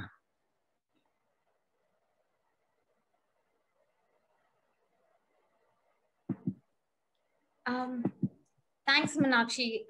Those stories were so interesting. I'm pretty sure your book has gems in it. Thanks for your time, Meenakshi. We'll move on to the next speaker. The next speaker for today is Naeem Zafar. Naeem has been teaching at the University of California, Berkeley since 2005. He's a Dean's Teaching Fellow, lecturer, and industry fellow at the Center of Entrepreneurship and Technology. He's also the professor of the practice at Brown University and adjunct professor at Northeastern University. He teaches courses on entrepreneurship, technology, strategy, innovation, and entrepreneurial finance. Naeem also is a serial entrepreneur and currently the co-founder and CEO of TeleSense, a company that creates industrial IoT solutions. Naeem started his own business at the age of 26 and subsequently started or worked at 6 startups. He founded Startup Advisor, a company focused on education and advising entrepreneurs on aspects of starting and running a business. Naeem has authored 5 books on entrepreneurship on topics ranging from conducting market research and seeking the right funding to successful ways to start a business. Thanks a lot for joining us today, Naeem. Over to you. Thank you very much. Good to be with you, and wanted to give you some preview of what are my books about. So I'm an electrical engineer myself, and I worked as an engineer for 10 years. Then I spent next 10 years in marketing, and then started my first company when I was 26, and now running my 7th company. So after running 7 companies and being an angel investor in maybe another dozen companies, you learn a lot. You raise money, you have invested in companies, you talk to entrepreneurs. So I wanted to package that knowledge and pass it on for other people to be able to use so they don't make the mistakes I made. So this was the motivation. And when I started teaching at Berkeley, it was 15 years ago, there was a lot of knowledge out there, but it was not curated. It was not packaged. If you're an entrepreneur, you're not going to read a 300-page book. You don't have time for that. You want to get things done. So I realized that there really was nothing which can give me, do this, don't do that. These are the 5 options. Pick one, go with it. So this is when I started to put together these books. A lot of time people ask me the same question over and over again, my students as well as people outside. So I tried to decide that why don't I package that knowledge in a book? So what came out was a series of 5 books. And these books have been used as a textbook in many of the universities. Actually, I found out they were using that in the King Abdullah University House of Science and Technology in Saudi Arabia. Who knew? So, the first book was this one, The 7 Steps to a Successful Startup. So this is, as you can see, it's not a thick book. It's a skinny book. You have the Kindle version. You have it on iTunes Store. It's on Amazon.com. You can actually download it at naeemzafar.com/free. So this basically tells you what are the 7 things you have to do before you quit your day job. A lot of people have aspiration to want to start a company. But the fact is, you want to do some basic homework. You don't want to start before you're ready. So it asks some 7 fundamental questions. First of all, are you really an entrepreneur? because not everybody is. It takes a certain personality type, somebody who's okay with ambiguity, somebody who can live in the fog, somebody who has a strong convictions and deep knowledge of customers. What do they really want? Every company exists to satisfy some unmet need. Have you discovered that? Have you figured out who needs you more? That's an important question because you have very limited resources. And if you haven't narrowed it down to who needs you more, from all the people who can use your product or service, who needs you more? You're going to disperse that energy and not maybe hit the target. So this is a fundamental question about market segmentation, market sizing, customer persona, business model, and scalability of business model. Those questions largely can be answered before you quit your day job. So if you don't have that clarity, maybe you're not ready to jump into it. Because once you jump into it, you're using oxygen. When you run out of oxygen, you're dead. And oxygen is money. And of course, your relationship. So this is a complicated structure of when to jump into a market. So then when that was the case, then I started the second book, which is Market Research on a Shoestring. Okay, so you don't have time to hire a fancy market research firm. You have to figure it out. Does it make sense? What question do I ask? How do I know what is the unmet need? What is the bedrock principle on which I'm planning to build this company? So the book walks you through that clarity, gives you specific 38 questions you should ask. So it gives you a structure to think through. And market research is one of those things when you know when you're done. So I basically distill it down to 4 diagrams. If you can draw those 4 diagrams, maybe you got something. So idea was to give people guide rails so they can enter this journey and not fall off and able to make decisions about life-changing decisions which are going to impact their career on solid foundation. So once you get that done, the next thing is you have thought about market research, you've thought about the 7 steps. Now you're probably going to need some money. Where do you go for money? It's not always the VCs. It's not the venture capitalists. They come later. A VC is not going to write the $100,000 check. You go to VCs when you need 5 million, 10 million, 50 million, 100 million. When you need $1 billion, then you don't go to VCs. Then you go to private equity or public markets. Who do you approach when you need $50,000? Who do you approach when you need $1 million? So this has resulted in this book, Get Funded. So Get Funded basically takes all that knowledge. What are the steps to get funding? Who do you approach? What do they need to see before they can get excited? How do you negotiate with investors? What's the term sheet? What are some of the terms mean? That's what this book covers.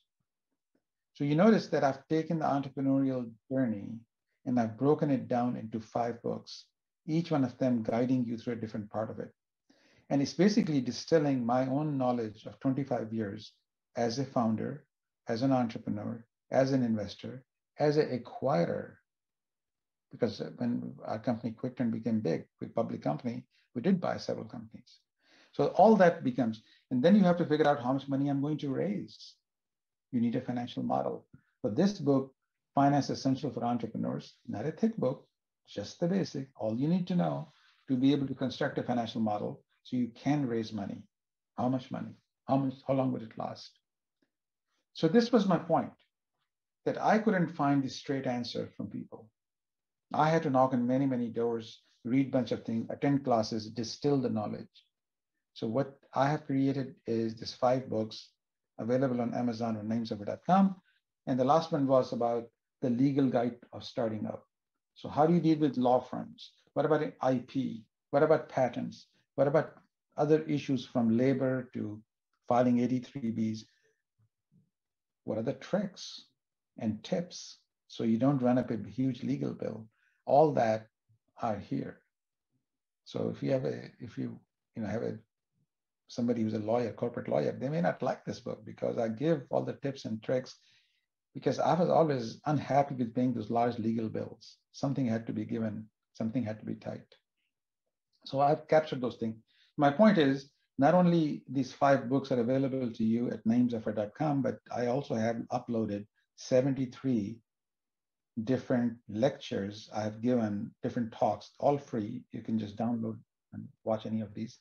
The whole point is curated knowledge for the entrepreneurs, because people all over the world has benefited from some of these tips and techniques which I've summarized for them. And I'm hoping that you will also benefit. Shubhagni, you're here a little bit earlier than normal. How's it going? I'm good, Naeem. Thanks. All right. Since we started at 11:57 or 10:57, so that's why obviously it's going to go a little bit over. Yes, go on. Is there any question I can answer for you? Any question from the chat I can address? Naeem, they're directing the questions to be taken to the networking lounge. Mm-hmm. So there are no direct questions from the audience right now. We'll go to Net Lounge and do that. But the point is that, just to give you maybe, do I have a few more minutes to make a couple of points? Or yes, yes. So could you also share the book information? So any links that you want to share with the audience, we can pass it on. Yeah. So I'll put that in chat. And so, you can see them at this, my first name, last name.com. Has the necessary links. So this should not be difficult to do that. And so from there, you can access the books, you can access other relevant things. So the point is, it's a curious. I can give you more example about how to apply that. So one of the questions was, how relevant are these principles across geographies? And answer is 80% is relevant no matter where you are.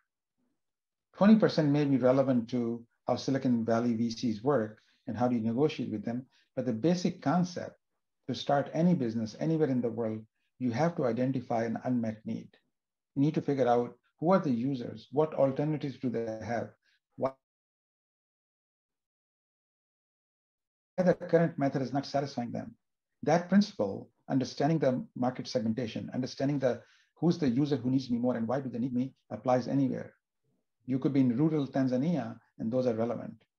So 80% of this knowledge is relevant to no matter what you're trying to do. Sure, 20% is about legal system of US. The lawyer book will be more US centric, and the Get Funded book will be talking about Silicon Valley. But I think the 7 steps market research, they're applicable no matter where you are. So I know, Nitin, you are here. I don't want to steal any time from you because we was a little bit late. So we started 15 minutes late. But I yield my time to the senator from Tennessee. And Nitin, you can take it away. Thank you, Naeem, for joining us today. Sure. We'll see you in the lounge. Yes. Please join the networking lounge to meet Naeem and have a one-on-one with him. Next up is Nitin. Nitin Rakesh is a distinguished leader in technology and financial services. He is also the CEO of Emphasis, a leading global software service firm. Nitin is passionate about innovation and technology and its impact on everyday lives, and works closely with many Fortune 500 companies in advising them and their transformation roadmap with an applied technology mindset. He was awarded the Gold Stevie for Executive of the Year, Computer Services under the Management Award category. He won the 2019 American Business Awards and International Business Awards Gold Stevie under the Tech Innovator of the Year Services category. He's one of the first 250 CEOs across 26 countries who have committed to build an inclusive work environment, end disability inequality through business performance, and create social and economic value for people living with disabilities across the world. He co-authored Transformation in the Time of Crisis, along with Jerry Wind. The book bridges the worlds of industry and academia to bring the knowledge to help businesses thrive in an uncertain world. The book defines 5 fundamental principles that form a highly adaptive framework that gives businesses the tools to adapt and succeed in a new reality. Thanks for joining us today, Nipun. Welcome. Thank you for having me. And thank you for the introduction. There's a little bit of an echo on the line. I think it's fine now. So again, delighted to be here. Really appreciate the opportunity to speak and talk about the work that we've done. Of course, you just heard about the book that I co-authored with my author from Wharton Business School, Professor Jerry Wynn. The book was actually conceived, interestingly, actually before the crisis started in 2019. We started writing it in 2019. The project was conceived even before that, and book itself went through its own transformation. And so let me give a little bit of context on how we ended up with this this topic and the subject matter. So of course, I'm passionate about use of technology in everyday business. You can see that from my background. You can see that from my day-to-day job as CEO at Emphasis. But I think it was also very evident over the last few years, and as we've seen some massive adoption of multiple different technologies, that many businesses that have been around for decades and centuries were starting to get really disrupted. And the common thread that kind of ran through that whole series of disruptions, whether it was retail disruption with Amazon, of course, it started with books and then spread to every part of retail, and now is going into other industries. The kind of transformation we've seen in the media business with Netflix and of course now with Amazon Prime and Apple getting into the same business as well. I think the common thread really was that the consumer expectations from enterprises had changed dramatically, and customer no longer wanted to deal with the business on the terms that the business was setting. For example, if you're a bank and if you're open 9 a.m. to 3 p.m., it's not, I don't want to deal with you only in those 6 hours. I want to be able to actually do business with you anytime. So this concept of anytime money became anytime banking, because the consumer was now empowered with the digital devices that have proliferated the world over the last 10 years. And look at your own personal lives and how much digital tech we're using today, purely based on how much we do on the phone versus doing it all physically. So I think the original concept that we kind of arrived at was looking at multiple businesses, looking at what they were going through from a disruptive standpoint, looking at the consumer empowerment. How can we help enterprises, especially legacy enterprises who were born before the internet age? How can we help them, adopt a toolkit or a framework that could help them, deal with this disruption? So the book was actually focused on, architecture of disruption.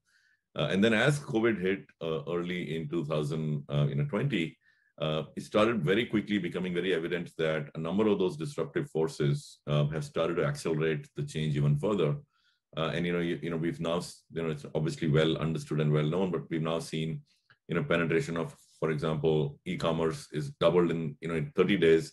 What took 10 years happened in 30 days again. So it went from 15-16% of US retail to 32% of US retail within a month of the crisis happening. So telemedicine was another great example. So all of those disruptive forces kind of got accelerated, and the change got accelerated as well. So the crisis ended up being a major accelerant. And we realized that a number of the principles that we were talking about were actually kind of coming true in fast forward. So we took some more time and effort, and we effectively rewrote large parts of the book and said, how can you use the current crisis to actually create transformation and accelerate that change? So transformation in times of crisis was born out of that crisis, early days in the crisis itself. And the book really is a practical hand guide, that talks about what are some of the principles that can be applied to every business. In fact, not just in business, in not-for-profit, in museums, in your daily life. And I think the idea was for us to give a toolkit, a framework, a set of 8 principles actually, and then followed it up by a how-to guide with 10 tools. And the reason for that is I think a lot of these principles kind of cut across every industry, every geography, every customer segment, and effectively can help a business deal with the disruption. And not only can I actually survive this disruption, but actually thrive through it by embracing some of these changes. So let me quickly encapsulate, the 8 principles. The foundational principle of all is really what we call change your mental models. I think this old school of thinking, especially if you're a successful business, why do I need to change? Why should I fix what's not broken? This construct of BCG, cash cow, if a business is really successful, we shouldn't really be cannibalizing it. I think that's kind of the Kodak, story that's well understood. And I think how do you really embrace the fact that change will happen? You have to shift your mental model, and you have to kind of find ways to remove old ways of thinking and accept reality. I think we're seeing something similar going on right now, in the recent past with the world of cryptocurrencies. And I think there's a lot of debate, but it's all about shifting the mental model. We've seen great examples in every principle in the book. We actually talked about stories of how companies have used these principles. Of course, if you look at just the mental model mindset, I mean, think about a company like Microsoft.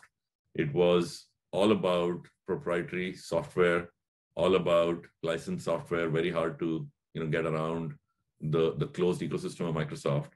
And today, Microsoft not only has embraced the cloud culture, it's actually it's the owner of GitHub. It's embraced everything as a service, a massive transformation. But it started really with the big shift at the top of the house with the change in the CEO about 6 years ago. So great example of a mental model shift. Another one is Walmart. Not only did they stood up to the Amazon challenge, they've actually thrived through it, because early on they made the shift that they will have to be an omni-channel player. And not just having storefronts isn't going to be adequate. So they acquired Jet.com, that became their e-commerce front end, and they've really gone from strength to strength. They acquired Flipkart. They set up Walmart Labs in India, to actually do R&D on the digital technology side. And of course, we've now seen them entering retail financial services. So they've kind of adapted.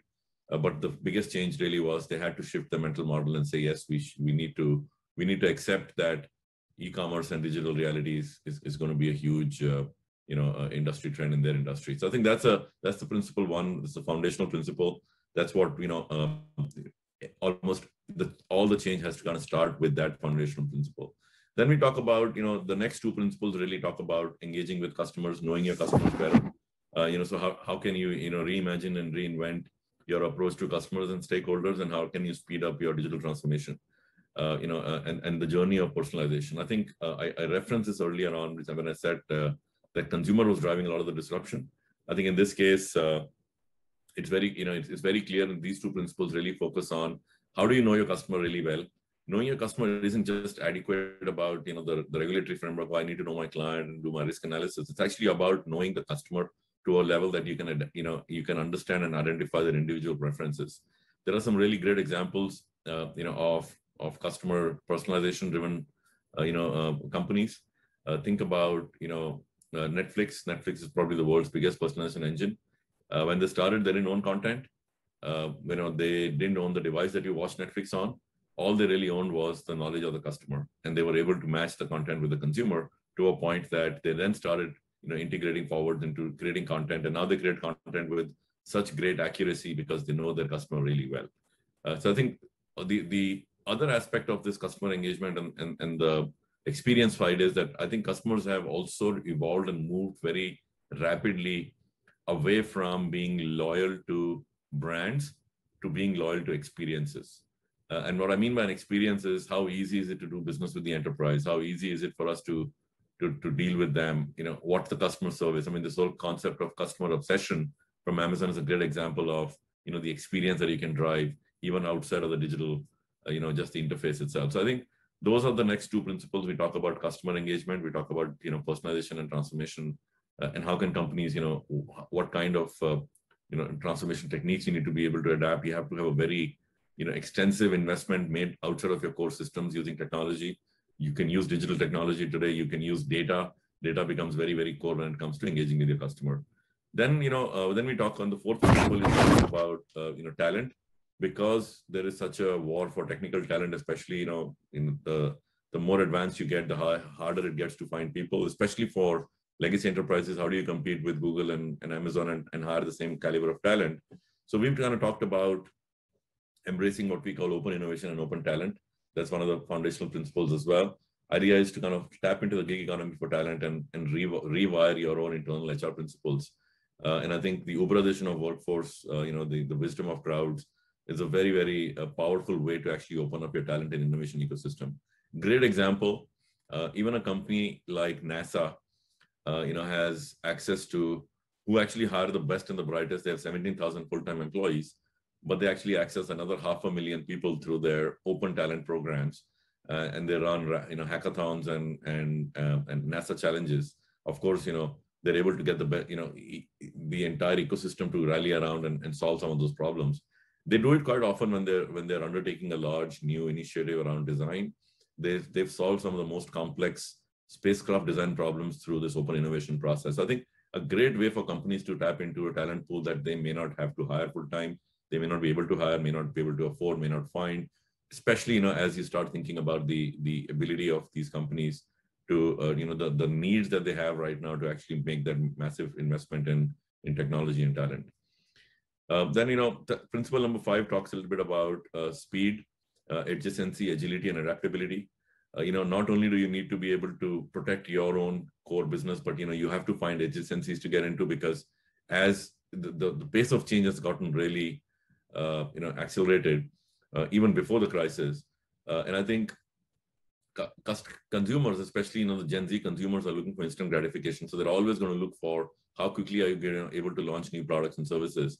I mean, you look at the example of a company like Charles Schwab. I think they've done a really good job of continuing to move into adjacencies. Of course, they're getting pushed really hard by new age competitors like Robinhood. But Schwab was one of the first ones to launch a robo-advisor in 2016, one of the first ones to launch fractional share trading, zero commission mode. And I think this dynamic of continuing to move from discount broking to wealth management to advisory, is a great example of how you can actually protect and grow your turf. Not easy to do, especially when you have such significant headwinds on the way the commissions have dropped. But I think just identifying those adjacencies, identifying the ability, the new markets that sit right next to your existing ones, and more importantly, having the adaptability to actually go into those markets is a great way to kind of think about future-proofing your business as well. The next element, actually, the next principle, number 6, talks about innovation and experimentation, because again, it ties back into future-proofing the business. I think there is given the pace of change, again, there is a constant need for opening up innovation, creating a mindset of failing fast, use adaptive experimentation. It's been used in marketing for many, many years. Do customer journey mapping. Unless we actually run these kind of experimental programs in any business today, we'll really, really struggle to kind of not just maintain and grow, but even survive our core offerings. I think we've seen that play out in almost every industry that I've talked about so far. Linked to that is the next principle, which talks a little bit about innovation across horizons. Don't just think of what's important today. Think of what may be important 2 years from now, 3 years from now, because when that change comes, you can't start at that point in time, right? So we can't just predict the future. We can't predict the future, but we have to to remain successful, we have to prepare for it now. And I think horizons are dynamic, not static. They will continue to evolve. So, great example, I talked about cryptocurrencies. Bitcoin has been on the horizon for a while, and it's suddenly exploded. If you start thinking about it today, you're too late already. But for the last 6, 7, 8 years, the whole blockchain technologies have kind of become really, robust and scalable.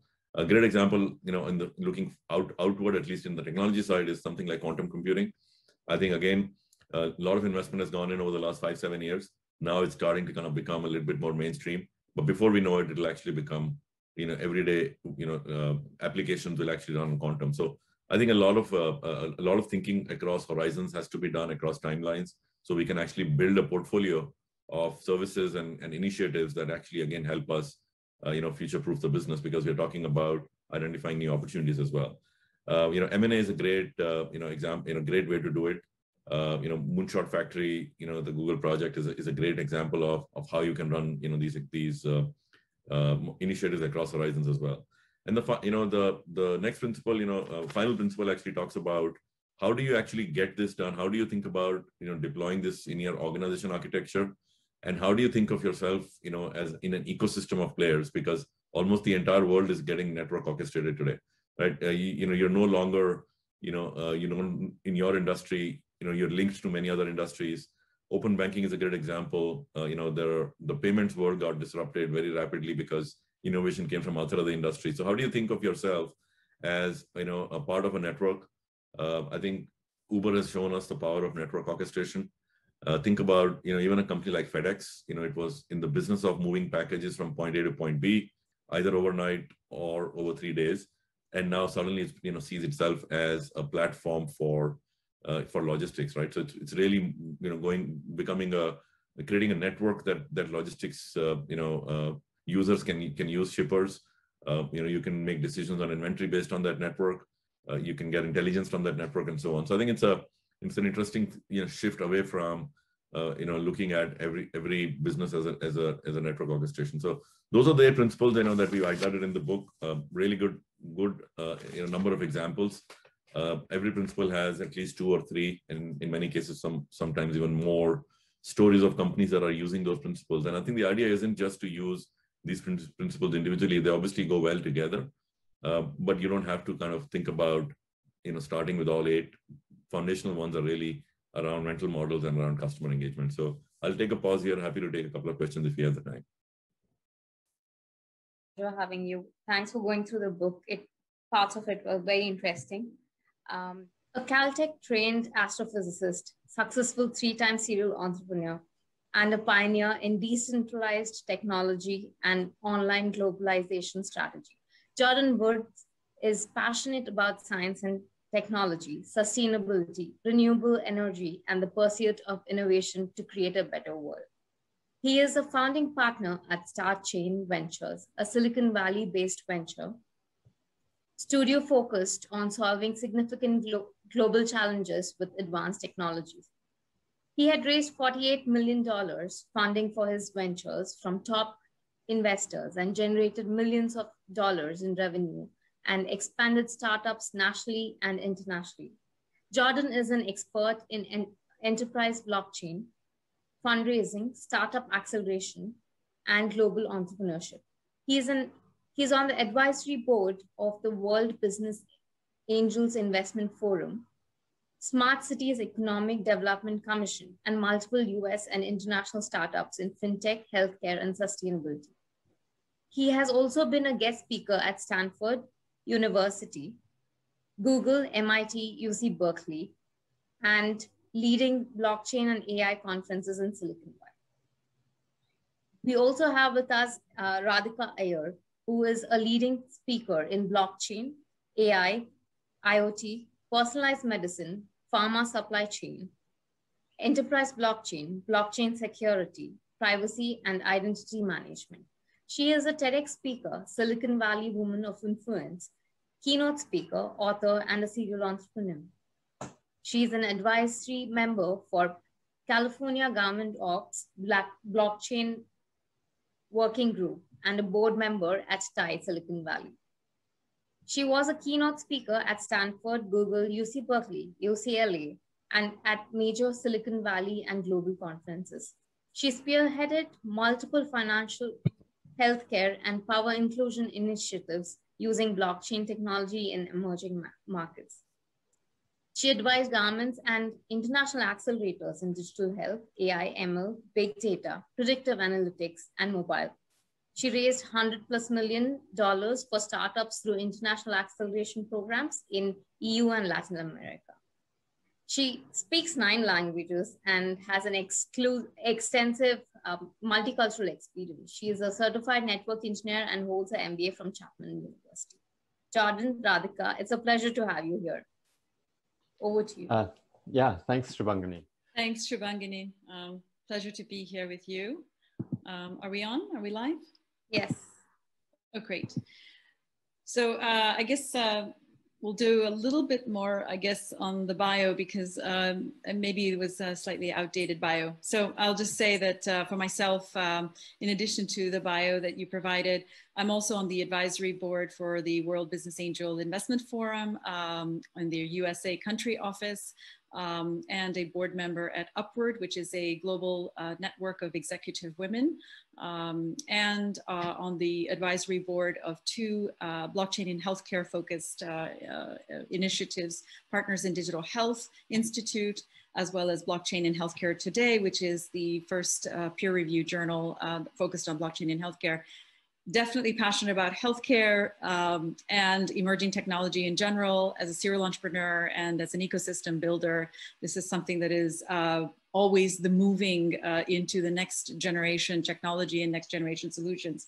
So that's definitely what I'm personally excited about and focused on, and indeed one of the big reasons why I collaborated with my my colleague and my co-author, Jordan Woods, to write this book. So Jordan, over to you. Yeah, I'm just going to put up a slide, and it is for the book itself. And so you can scan, if you'd like, that Scan Me QR code, and that will enable you to learn more about us as well as the book. There's also a link there. If the scan of the QR code doesn't work, you can go to Enterprise Blockchain Has Arrived. The book is really divided up into three sections. The first section is really an overview. So a little bit of history in terms of blockchain, where it came from. There's also an introduction by W. Scott Stornetta, who's a father of blockchain. A lot of people think Satoshi Nakamoto was the father of blockchain. He's the father of Bitcoin, but not the father of blockchain. Actually, blockchain started about 20 years earlier. And so, you know, Dr. Stornetta is one of the co-inventors of blockchain technology. So we kind of go, you know, through that a little bit. And then we get into our thesis. And our thesis is really that if you look at Web 2.0, the world that we live in, it's really at the point where it's really gone beyond the scale of the usage of Web 2.0 has really outstripped its ability to cope with the amount of fraud, the amount of counterfeiting, the amount of problems that we see in the online world. And so if you went through Web 1 and then you went into Web 2, you've seen how one version of the internet can, you know, take over and become a revolution that changes things from the first. Web 3.0 is really where we are now, and blockchain is a foundational layer. It's what we call the Internet of Trust. And then we see coming after that the Internet of Value, which we're starting to see with cryptocurrencies and tokenization. And then there's the Internet of Identity. And so the book kind of goes through and explains how this new foundation will provide a new opportunity for us to take control and make the online world something that can be of benefit to you, to me, to businesses, rather than just to those who are hackers and are perpetrating the massive amounts of fraud that we see online. Do you want to go to the next slide, I think? Radhika, sure. Yeah. So, you know, in addition to that, we talk a lot in the book about the blockchain ethos. It's the spirit and the mindset behind blockchain, because it's as much a technology as it is a mindset. And I think we posit that, you know, we advocate the fact that blockchain is more than just a technology. It really is a mindset. For one thing, you know, in order to be successful in this technology, you have to embrace the ethos of blockchain. You have to embrace the mindset. And if you don't, you'll probably struggle with the technology itself. It's a very completely different view on business, on everyday life, in fact. And so if you think about the state of the current world that is not blockchain, one of the biggest issues is around data. Data is protected, hoarded sometimes, definitely not shared, and it's monetized in ways that we sometimes don't even have the knowledge of how it's being monetized. So I think in terms of the ethos, we talk about shared data. So this is about transparency of data across everybody that is utilizing the technology across a network, for example. And this shared data and this transparency is really at the core of this technology. It really isn't the zero-sum game, as we say in the old technology, which is the non-blockchain technology. We look at what is the future, and the future is about shared data. It's about thinking about how am I going to share, not just how am I going to compete. So in the current world, we talk about competition being a zero-sum game because in order for someone to win, someone else has to lose and someone else has to be undermined. And so what this shared ethos, if you will, is really central to blockchain. The other is that it's peer-to-peer. So this is direct peer-to-peer, disintermediated, as we say, so there's no intermediary. This is a very powerful, direct sort of relationship between entities and between people. It's decentralized, and this is a very different concept from Web 2.0 world, where you've got one central store of data. And indeed, that's the central point of failure. That is a single point of failure with data, with hackers being able to penetrate central stores of data and then getting basically the keys to the kingdom. With blockchain, everything is decentralized. And so the power of decentralization gives then rise to the power or the empowerment of the community. So the community-driven ethos of blockchain really means that everyone can contribute in the success of a network, in the success of something. It's also self-governing in certain networks, like Tezos, for example, is an example of a self-governing network. The other key ethos point that I'd like to put out, which is central to our book, is power symmetry. So when we talked about the lack of shareability in data, data is siloed, and that means that some people have access to information and other people don't. And so that's power asymmetry. What we're really moving to across this transparency in blockchain is that there's power symmetry. Great. So, like Radhika was talking about, there's this opportunity now to change the equation of what happens online. And online is becoming, especially with the pandemic, much more of everyone's existence. So a lot of people don't realize it, but there's over $2 trillion in fraud that is taking place annually, and this is growing exponentially. So the size of the dark web and fraud online is much larger now than what is actually happening in the quote unquote real web. And if you look at, for example, drugs, globally, there's about $200 billion in counterfeit drugs activity. And this is not like illicit drugs. This is drugs that are pharmaceutical drugs. And this leads to the deaths of around 100,000 to 1 million people a year. Handbags, luxury goods, etc. The list goes on and on and on. Plus, each and every one of us have our information monetized by centralized groups. As we know, most people have decided that this online marketplace of our information is bad, but they don't know what to do about it. The ethos and the capabilities that Radhika has talked about are what we then spend the second section of our book, which is all the use cases of where blockchain, especially in the enterprise. And we select the enterprise because the enterprise is that group of large companies that people trust and respect. So when the world's largest banks start becoming part of blockchain ecosystems, which they already have for the last 3-4 years, and we go through the different use cases and blockchain consortia, or the world's largest pharmaceutical companies, which have joined, the largest blockchain consortia, both in Europe as well as the US,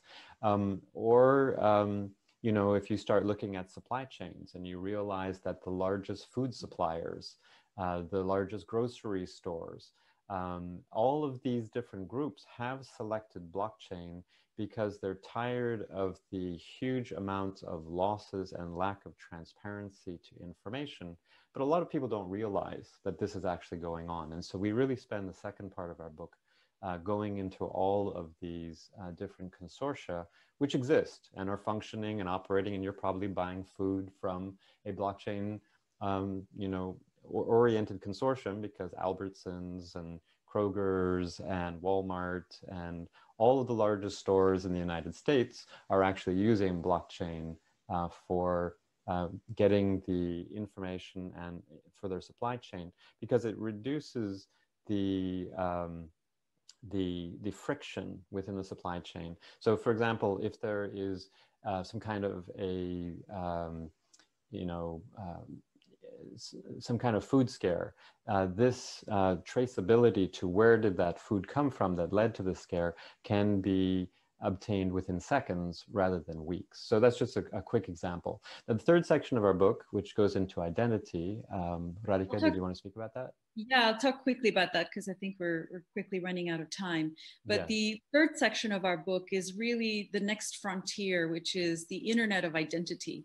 If we look at everything that we've experienced during the times of the pandemic, one of the biggest takeaways, I think, for all of us is that the world is increasingly digital. Our experience is increasingly digital. Here we are at TiEcon in a completely virtual conference, speaking with all of you. And so I think that, you know, our digital experience, our digital identity is going to become increasingly important. Every transaction that is conducted digitally is going to have identity as its core. So I think that when we look at the risks that we have on security, on privacy, digital identity is one of those, not only is it going to be the cornerstone of next-gen blockchain systems, but also next-gen everything. So I think that, you know, as we continue to progress through this digital experience with our digital online identities, protecting it, safeguarding what's personal and private, and really safeguarding our freedoms, essentially. I think this is really what it's all about. The other really exciting thing with identity is that the tokenization models that now come about, we talked about how others are monetizing our data. Blockchain changes that entire conversation, because if you're the true owner of your own data and you have full control over who has access to what, for how long, and what type of access it is, and you have this power and empowered control over what is yours, and rightfully so, it really changes the nature of conversation and business. So businesses and technology companies, instead of monetizing your data, will have to ask for your permission, not only to use the data, but to allow you to opt in as well as monetize. So they'll have to pay you for your data. So I think depending on what kind of data you have that you might want to share for various purposes, there are new business models that are being employed to effect, I think, to a great effect. So I think the impact of what we do with our digital identities and what we do with our personal data, whether it's healthcare and being able to receive sort of the next gen of healthcare, which is personalized healthcare, whether it's banking and finance, where everything is tailored to us as individuals, whether it's supply chains or knowing what's ethically out there, all of those things are going to be tied to our own preferences and our own data. So I think this is the next gen kind of blockchain development, which is all about identity. Yeah, and I'll make one final point on that, which is, you know, in the real world, we own things, right? But in the online world, we own nothing, right? There's nothing that's ours. It's all owned by others. And so this needs to change, right? Because as we become more of people that live online, we need to actually own digital things. And, you know, NFTs, non-fungible tokens, have kind of made the news in the last few months. Gives you a flavor of actually being able to own things online. But it's not just, you know, digital art. It could be really anything that we actually own can be tokenized and placed into a virtual world. That could be clothes, it could be digital music, it could be you know, IP, it can be patents, it can be literally, it could be cars, it could be titles to homes, it could be literally anything. All these things can be tokenized and owned by us and in a digital form. This is a completely alien concept. All these things are owned by other people. We have to pay for access. We have to pay for them to give us, you know, certain things. Or if we're not paying, they're digitizing and taking all of our actions and selling them. All of that can change.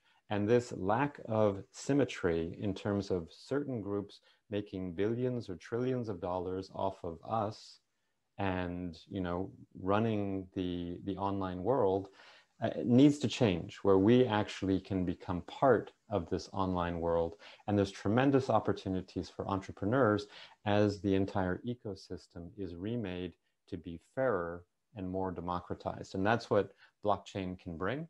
And, you know, what we have within, you know, our first book. And this is the first of 3 that we are in the process of writing. And looking forward to being in touch with you as you read and want to communicate with us.